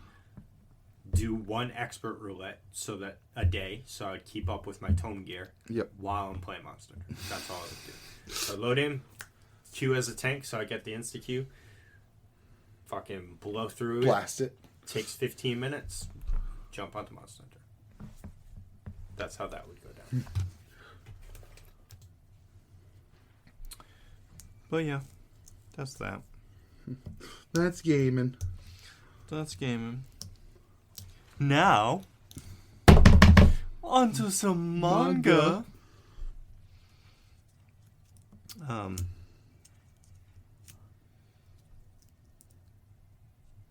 Big sads that some of them are like 2 weeks away now. Yes, and that Kagurabachi guy still has no date. Yes. Big unfortunate. Super unfortunate. Got another Spy Family chapter.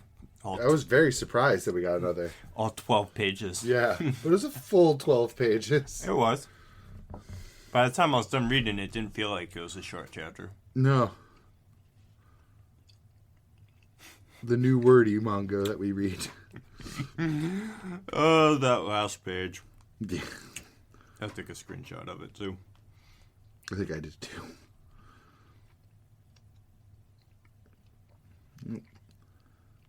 Not into the thick of it yet, but started the psychiatry visit. Yeah. I mean, maybe this continues as a thing that happens a few times. You know what I mean? But at the same time, I don't really see like it going past next chapter. I don't think this is going to be a recurring thing that on the side it's like, unless it's like on the side just mentioning, oh yeah, she's still going to see Lloyd for therapy or whatever. but not like I don't think we're gonna sit in on all of these conversations. Oh no. But fucking. I like how Lloyd had like a surprising amount of UFO anecdotes. I know, right? Just to have that thrown at him at the end. My husband's an alien. I love his face specifically too. He's so serious. Say again. Say again. Hilarious.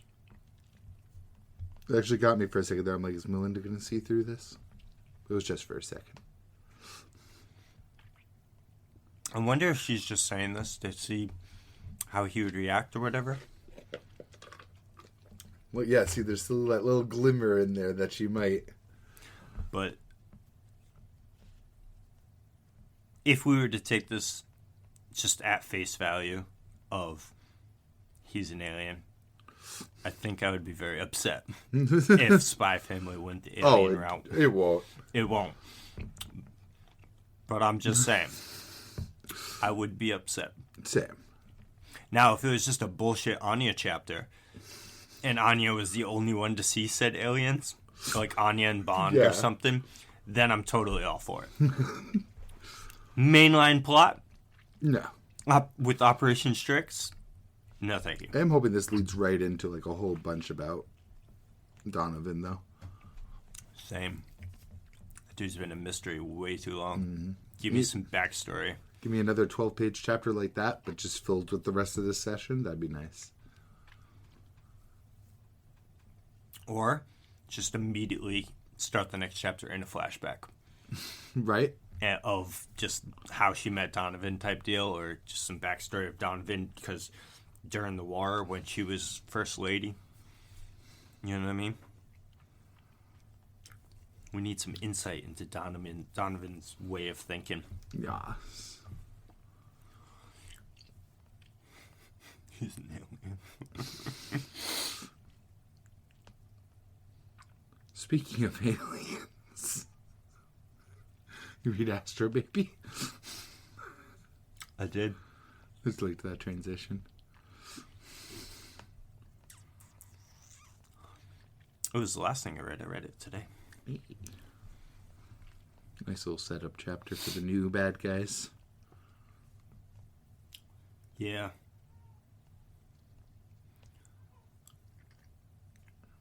But About it. yeah. They're bad guys, all right. They're bad guys. They sure ate the other bad guys, because those were also bad guys. Yeah, the mafia people. Though I felt a little of that Kagurabachi style, the way the eyeball fell into the fucking pool table. Oh yeah, that was actually ball pretty, rack. Yeah, that was pretty cool. I should call it new gen style, because a lot of the new gens are like that. Sakamoto Days, Kagurabachi. Mm-hmm. Where they just hit that rule of cool. The rule of dark. Yes. Save for next chapter. More than this one. Kaiju did one of its in-betweeny art showcases. Yeah. Big one, though. I thought it was an actual chapter, and then it was like, nope, it's a point chapter. I was like, no. Though, at the end, it does say next week is the next chapter. Mm-hmm. I like the chibi shot it like it ends on. Yeah, that's cute.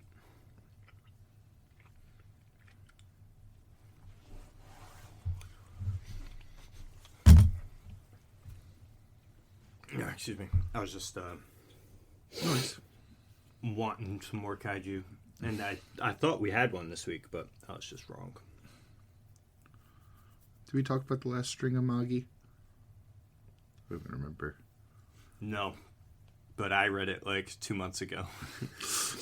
I don't know when you did, but... Probably like 2 weeks ago. All right, then. take the reins. That was Magi. No. It was just Alibaba politicking. Yeah, very much. Which I did enjoy. Yeah, trying to make a kingdom into a republic. And see, so I'm interested in seeing what the fuck happens, because I know Alibaba leaves at the end of this arc. So it's like, who does he establish? Because he was supposed to It's got to end up being his brother anyways. Probably with another pep talk. The cowardly one. Yeah.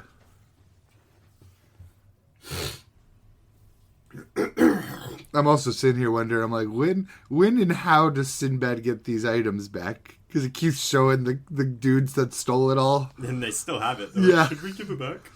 We should probably get out of here. I think they do just give it back. But I think so too. They are useless, though, because, like, even though they did Jin things, so he would eventually find them, because word would get out that somebody has them, but they would only work for him. Yeah. And they would literally crush whoever has them the moment they hear. Yeah. Bring the full force of Syndria down on them. Brutal. Yeah, no, we talked about that. I remember. It was Wild Strawberry. I remember even talking about the JoJo's horse. We have 2 Chainsaw Mans. 2? Mm-hmm. I don't remember the one before it. Oh, no. The Yoshida negative stocks. Yas. Before we got a bump of Yoshida positive stocks, but first things first. Negative stocks. Yoshida the bootlicker. Yoshida got his ass eaten. I laughed so hard when Denji threw up the thing, and I was like, oh, he's throwing up a demon. And then it turned out to be Yoshida. I was laughing so hard, dude. I was like, you fucking fraud! You got off-screen! He ate octopus, but I didn't mention that he ate Yoshida. He got fucking off-screened like a bitch. Not that, I mean, it's fucking... He took it very well. Just a little, what? I will say, though, I'm, like, so tired. I'm not, like, tired of it, but, like, come on. Denji needs a fucking hand, man. And not a handy. He's got that. He needs a, like... He needs a friend. Because I was going to say, he has a combat hand now, because Yoshida's here to help them fight for now. But he needed Yoshida to be a bro. Yeah, and I thought that Yoshida was going to end up being a bro. Me too. Can I get one tiny insight into this man's mind? Even if it's just to confirm why he's a bootlicker. Like, if he's a lost cause, fine. But show me an inkling here. Because it's kind of killing me. Because, again, when we first meet him in part 1, he's an independent devil hunter. Mm-hmm. Clearly in high school, because he's still in high school. So he's even younger then and independent. How do you not only go to joining public safety, but being their, like, literal lapdog?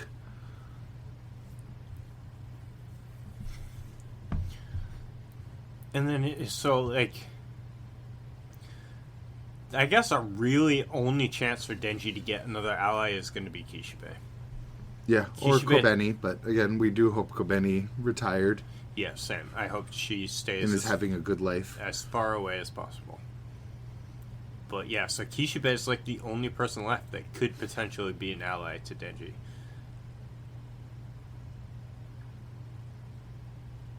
It just sucks, man. I wanted Yoshida to be one of the bros, but that ain't happening. What a fucked up answer. Fucking Denji even being like, are you telling me to team up with people who like killing kids? And then that's when Yoshida decides to give the bear metaphor. Being like, oh, when you encounter a bear, you should just try to strive to go back to your respective worlds. So you want to go back to the children killing worlds. That's why I'm almost like, is Yoshida even more sus than I give him credit for? Like, I'm back to him supporting the Death Devil or the Death Devil getting eaten theory now. I'm full 360 on this bitch.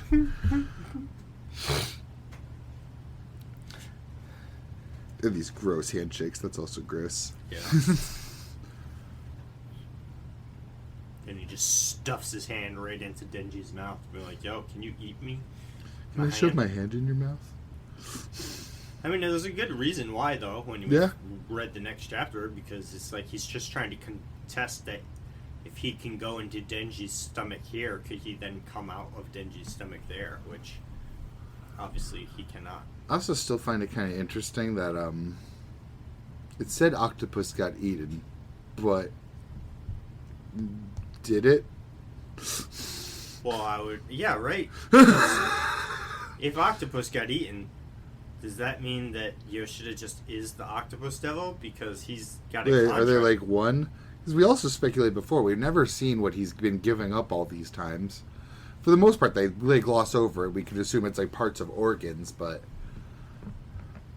we never explicitly see it. I mean, I was already guessing that this is in the real world, but if he was eaten, could this be in the aging world?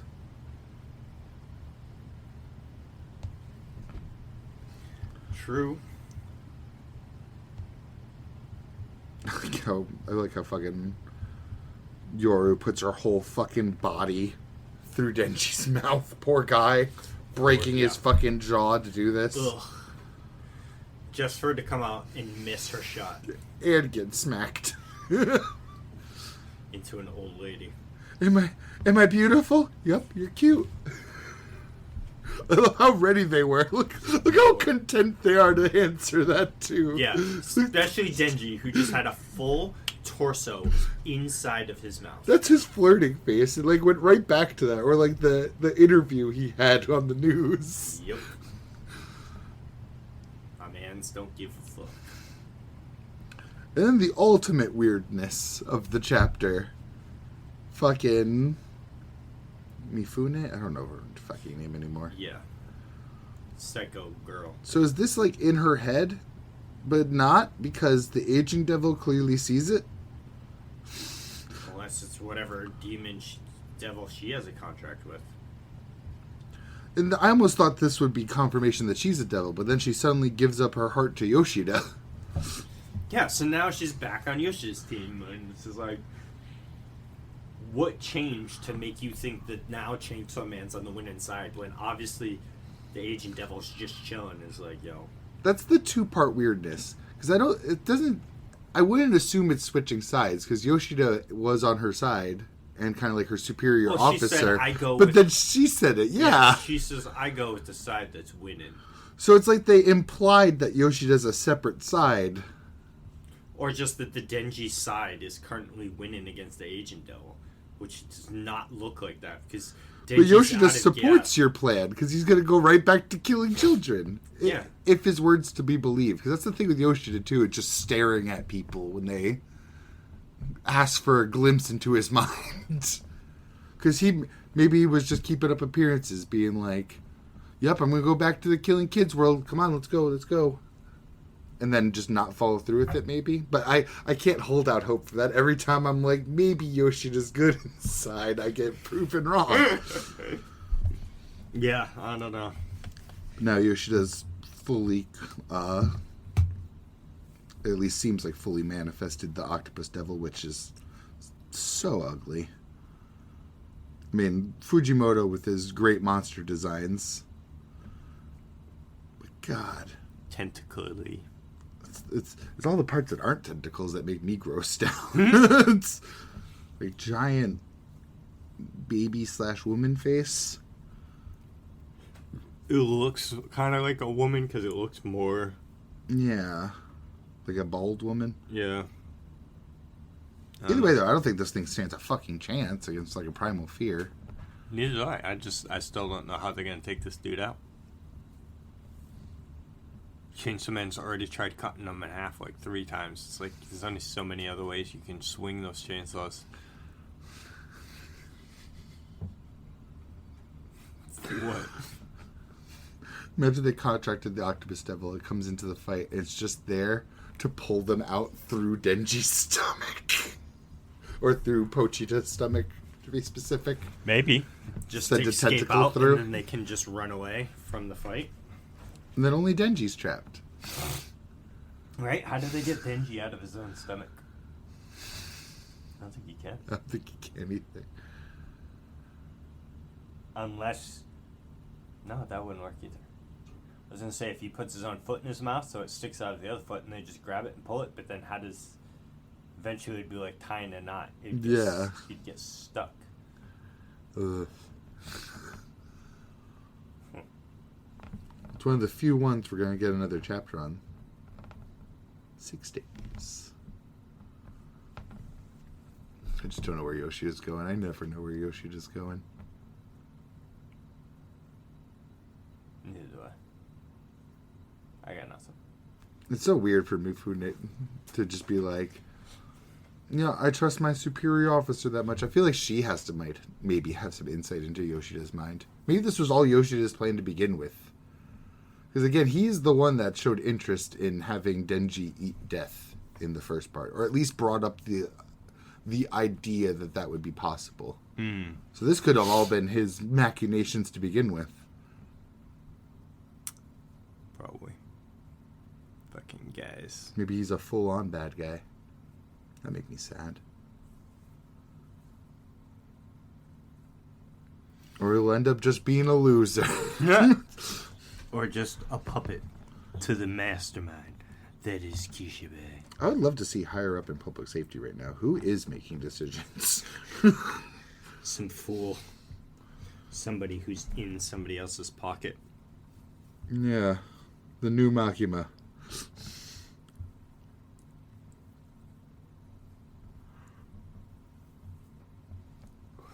It's a bit ridiculous. That just leaves 2 more. What you got? Dandadan. Dandadan. Dandadan. Dandadan was lit. It sure was. I didn't notice this before, but Saint Germain changes his name to Professor Sanjome. Sanjome. Mm-hmm. Sure does. I saw someone named Saint Germain on Marvel Rivals. Nice. Glorious. I just love the idea. It's like, okay, let's review the evidence now. Maybe the guy asking her about a secret is the suspicious one. Yeah, no shit. No, it's not him. Don't let your preconceived notions clog your judgment. It's like, fuck you. It's like, no, that's the dude. It's him.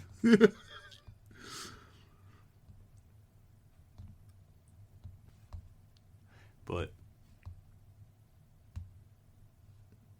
fucking that This almost reminds me of the International Assassins arc of Chainsaw Man, because it's just like everyone's coming out with beef. Yeah, this beef that they're hired for. Yeah, fucking sucks too. That gym teacher lady or whatever, she's working for Saint Germain. Now this bully that bullied Okuran and thought he was better than him, and then got his ass whooped in the physical training shit. Now he's got his own power, and he's gonna try and go after Okuran to stop him from being with Momo. I think the other thing that sucks is that we have like confirmation that he could speak telepathically to people now too. Like this kid didn't even have to see Saint Germain. True. He didn't even see his face to forget it. It's Saint Germain. He's hiding behind a pillar. Right, he's just projecting his voice all the time. He's standing nearby. He's pulling like an old school Shaggy trick where he throws it. Yeah, 100%. He's still just sitting in the same locker. I'm going insane. He's just Saint Germain. He's got a walkie-talkie buried over there somewhere. Just goes into the same closet on the 3rd floor every time, no matter where the other person is. I hope our idiot squad doesn't idiot themselves into losing their powers. Right? Yeah. Yeah. Because again, all the breadcrumbs for them to know what not to do are there. But they are dumb sometimes. There's no telling which one of them internalized any of that information. Because it is interesting to think about that you have to beat someone and make them yield. But the making them yield part is just... I'm iffy about it because, yeah, you could beat somebody and be like, "Do you yield? Good night," and they'd be like, "Yes, I yield." Or it could be like, "Do you yield? Like, do you accept defeat?" But then the whole shonen trope is, "I'll never surrender." Like, if it was Asta, you were never getting right? anti-magic. Not done yet. God fucking damn it. This dude just stays getting up. Even when he can't move, he keeps saying not done yet and just wiggling. He's embraced his inner worm. Look at how he coils on the ground. He's just letting me torture him.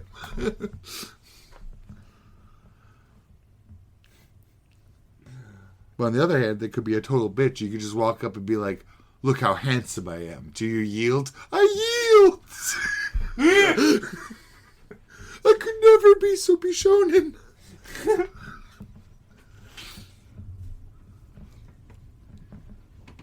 You just need somebody coming in with a fucking steel chair. They just need Kinta and Vamala to be like their vanguard, their wall. Because neither of them have powers. Yes, but didn't at the beginning of the chapter, the Kinta glasses with fucking Arrow was hilarious. Yeah, it was. They'll be pissed. This is what I mean about idiots. I really hope they didn't wipe all the recordings that they did have of Saint Germain. Well, I feel like Ken is about to get soloed out. So this dude's gonna ask Ken to come talk to him. He's gonna load up his, well, that's if she's not already in, like, the yokai we saw at the end. Yeah. If that yokai is not already possessing whatever the dude, I don't know his name, bully guy. Bully guy. Bully number. Wavy hair. Bully A. So he's gonna call out Okeron to, like, yo, meet me in the baseball field type shit. Yeah. They're gonna go out the there. same way Ira did to Momo. Yes. Now it is either gonna go one of two ways. Okeron's gonna get his ass beat up, and then during the fight, he's gonna either awaken his Turbo Granny powers as his own, or Turbo Granny is gonna show up and give it to him, which is unlikely. Or or the other people will be like, yo, that was mad suspicious. Let's go follow them, see what this is up. Oh shit, they're beating up Okeron, and then they just run in and beat the shit out of this dude. I got a fourth one for you. He yields, but he has no power to yield anymore. So the kid just gets nothing. I think there's a giant hole, unless they plug up this hole in Saint Germain's plan. How do you plan to get all these powers back? Do you have to make all these new people yield again to get their powers back? Unless it stores it in the knife, and they just hand him the knife. Because that's how it seemed when he fought when they came out of the box. Yeah. He took the knife out. Put it in his, like...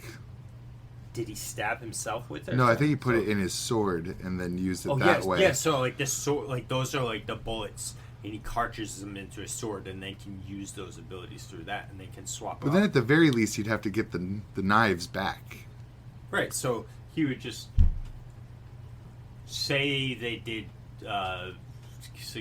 whoever successfully gets Okeron. Yeah. He does have powers, and they do get sealed in the Black Knife. Yeah, he's gonna have to get that Black Knife back to somebody. And then it's just a bullet in the magazine for Saint Germain's sword. But I even mean, like, getting the zombie power back. Yeah, but the problem with the zombie power is, one, Germain's already seen it, so he knows how to end it. Which, true. It's all terrain-based. I just feel like he's doubling his own work. Giving people powers to go get other people's powers. Yeah. Because now you're doubling how many powers you have to get. You get back. Yeah. 'Cause even if it's as simple as getting the white knife back, the white knife is still on their person. Wavy-haired guy even proved it because he did that shit in the hallway. He had that white knife on him to finally test it out. Because you gotta think too. Okay, I want Ken's powers. He has two randos. I'm gonna give those two powers to get Ken's, so he's down one power. Yeah, I'm going to give this person infinite zombies and this person infinite pygmies to go get my super speed. Now you have two armies to fight. Well, yeah. Yeah.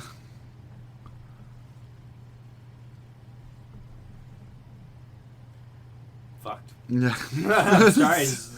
Because on one hand, I'd say maybe it's the powers he values the least, but to the sound of it, he wants to collect them all anyways, like fucking Pokemon.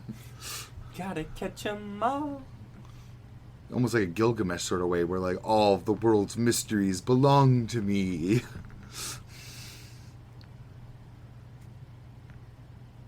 What do you think? Final tower, probably. I assume that's what it's gonna be. It's just gonna be some giant white tower or something. It's the final boss area. Saint Germain. That would be a white tower. I don't know. It's just in my mind. It's like, Power, the knife stuff. Just I don't know. It's just something that popped into my mind. Just some tower that they're gonna have to climb through and fight said army of. I don't know why I thought tower. Okay, tower came into my mind and said just some structure of climbing through, and they're gonna have to fight all these people that Jermaine's been. We don't know how old Jermaine is or how long he's like. We know he stole the sword recently. Well, if they're going off of history, he's like hundreds of years old. All right, so how many yokai powers has this dude got stacked up? Birth 1712 is when they speculate Saint Germain was born in real life. Yeah. It's like 250 years, bro. And he's been to outer space. What, dude's on fucking Apollo 11 or something? Well, no, yeah, right. Dandadan space. Yes. Oh, yeah, the Dandadan one, not the real life one. Though I'm sure he's claimed to. Imagine if the real one was in outer space, too. Imagine the real one's just still among us. Who is he? Who is he?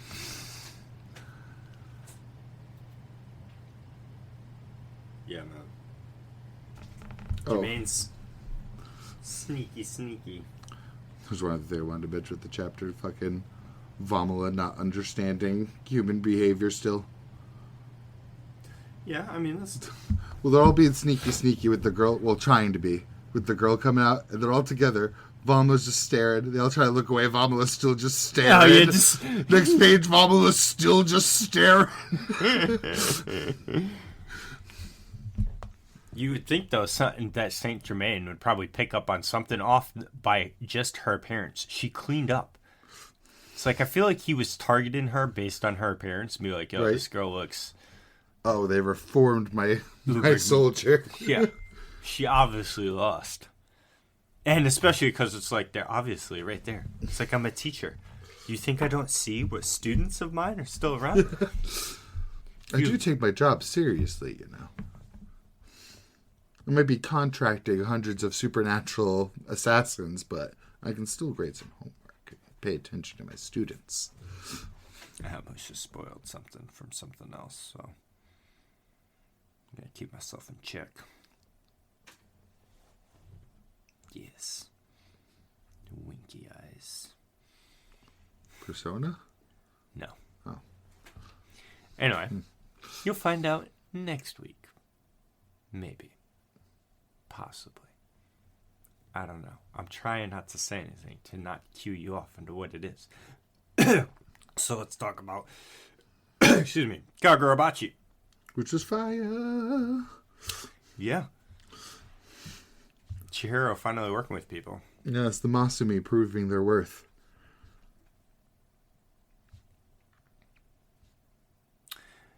Yeah. I also like how they fucking summon a motorcycle with a goddamn Naruto scroll. Yeah, right? Just like, let's quickly borrow your system real quick. Boop. Glorious. Hell yeah.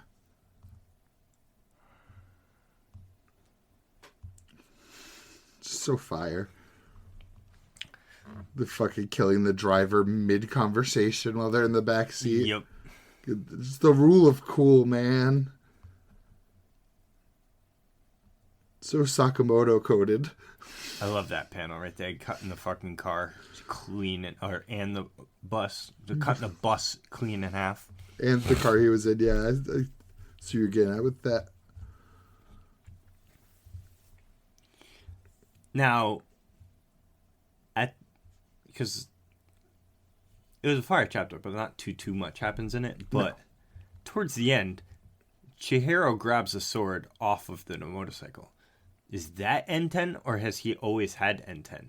Because there's no guard on that sword. I don't think he even brought N10 with him, if I had to guess. Or it's like the second sword and he's been using his normal one. Because I don't think he'll even unsheath the N10. Right, because Owl would know. Yeah. So this one's definitely not, because, yeah, like you said, the guard's not even there. Like how he even has an eject button, and it was just for him to grab it. That would be mad stupid of the other guy, because this is the other guy. Isn't this the guy that says he wants to keep carrying around one of the swords to grow a bond with it? Yeah. If that is the enchanted blade right there, that he's just swinging around as a normal sword because he's not contracted with it, he's the dumbest person I've ever met in my life. Yeah, because I didn't notice him have another sword on him or anything either. Or use any sorcery also, though. Though if he's this good with a sword, maybe his sorcery is already sword-related. Maybe, but see, my thing is, say that is the enchanted blade, and you just got defeated. You know what I mean? It's like, okay, you just lost. Handed it over. Yeah, you just lost to Hisaku a third blade. Shinuichi, that thing, and Cloud Gouger. Yeah. Breaking the deadlock for them. I still think it would be hype as shit if fucking Chihiro gets 2 of them. Agreed. Yeah, I love how fucking cool this fucking monk is. Chihiro waiting the road up ahead, just standing. Old Matrix style with his fucking long coat. His new scars make me sad, though. His what? His new scars make me sad, though. They're not as pretty as his first scar. Yeah, but they also show that, he's been through a lot. It's true. But his burden is lighter now. That is a great line. It is. I love that he's not just an edgelord. I appreciate it every time. Like, these little glimmers here and... Agreed, yeah. But I also like that he can tap into the edgelord. Yes, same. It's the best of both worlds. Yes. It's not too over the top where it's cringe. Well, not just ignoring what he is either. Like, the kids in the classroom calling out that he's the killer, and it immediately made him uncomfortable to even be there. You see where his face is like, normal people shit. I'm not made for normal eyes. This is a high school. I'm not made for this. Your innocence, I'm breaking it. I can feel it shatter. Like me when my father died. It makes me sad, though, that Chihiro's 16 years old right now? And normal shonen animes would take place at some point in a school, and we avoided it in Kagurabachi until now. Beautiful. Well, no. Because now we still returned to the school. It's okay. We got out of there pretty fast. They motorcycled the one student they needed out of that motherfucker. Trying to ruin this kid's adulthood, too. Right. Watch it not even be Samura's daughter. That would make me laugh so hard. It's like something is implanted in her to make her actually think that she's important. So that's why she's being shown. Pans back to the same classroom. So another kid shitting themselves, and that one's Samura's daughter. Disgusting. That would be funny as fuck, though.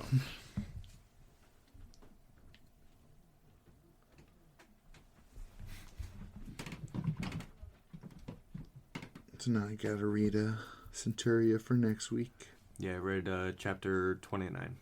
Nice.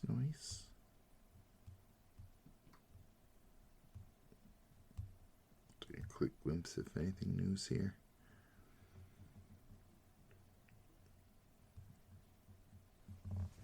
I heard about this one. I think this is the one I heard about at least. What's that? I want to double check. Don't go right into the chapter, for the love of God. Lands on an enemy ship. There's or whatever. There's a manga I saw a lot of people talking about. Oh, here we go. Yep, this is one. Where they're just calling it that racist manga. Oh. It's a world where aliens come down and integrate with humans. And mind you, I haven't even read this. So I don't... For the most part, though, it seems like a peaceful integration and they're just living together. And it follows two people that just fucking hate the aliens so much. Like, one of them eats them. Their like, whole thing is like, I want to eat all the aliens. Just click on chapter 1. I feel like I've seen a thing for that as well. Yeah, now it's not going to load for you. Apparently not. Holy shit. It's trying to save me. Or trying to keep the fire from your eyes so you don't burn them. Most likely the former. The former. It's on the Shonen app. No, I think it's the Viz app. Oh, here we go. Oh. They're just like chilling around like everyday life. She looks like a more buff, more scruffy looking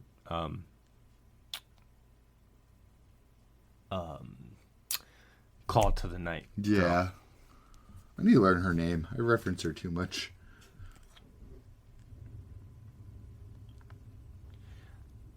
I couldn't tell you her name either. I haven't seen Call to the Night.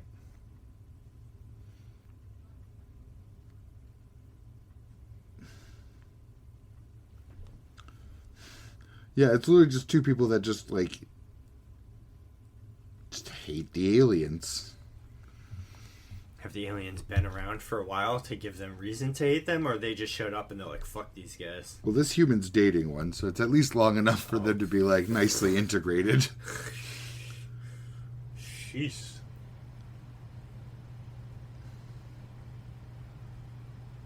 Part of me wants to hate read this. I mean, life's too short to hate read anything, but...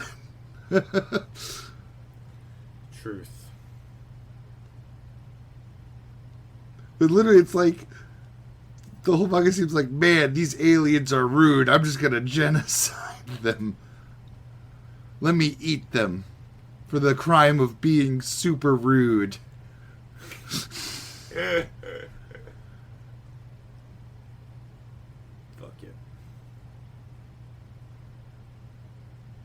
God, it looks boring. I'm like 21 pages in and like nothing's happened.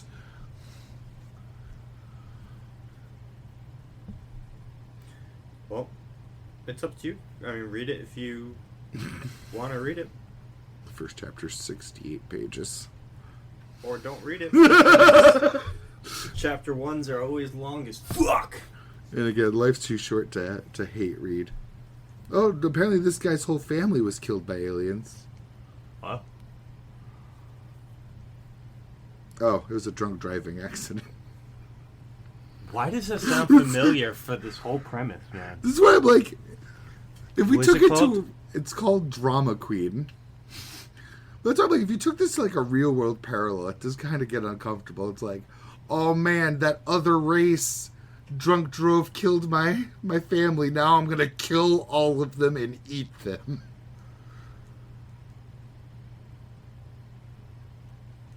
So I kind of see where people were coming from on that one. Mm.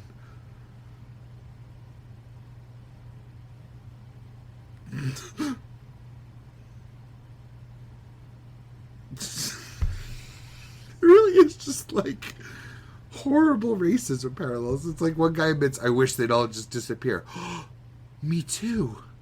That's how I've always felt. Let's talk some trash. Look how inspired, like his eyes like, someone else that wants to talk trash about the others. And they make little sand aliens and kick. People. It's a bit much. Go touch grass. A little too on the nose. A little bit. Wee little bit. I could hope in my heart that maybe they're gonna make some like wider point with it, but it's like it's just a really weird pitch. Yeah. Not right now. Maybe sometime. Yeah, I don't think I've heard anyone speak anything else on it after like chapter 3. I think they got the people heard the premise, read through like that setup, and were like, "Oh God, no."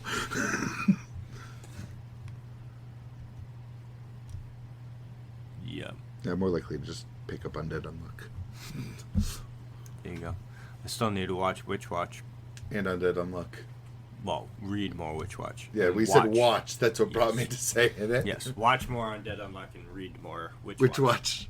Man, I wish I had something with read in the title so you could have watched the read and read the watch. And then watch the Witch Watch that I read. Yes. Because it should be coming out. I know the trailer for it came out a couple months ago, but I just don't remember what season it's coming out in. I know based on that episode rankings you sent me, the season is in desperate need for some bangers. Oh wait, no, it was best girl rankings. That's what it was. Explained why I didn't see any true bangers on the list. Oh, what, the thing I sent you this morning? Yeah. Yeah. Of course, the one romance girl wins it. Yeah. The romance girl where it's a guaranteed lock-in relationship, like right out the get-go of it. Oh, yeah, absolutely. Yeah. But I think we could call it there. Yeah. Seems like a good place to end. Yep. Been 93. Episode 93 of the Dukes of Weebdom. Dukes of Weebdom. See you all next week. Peace. Peace.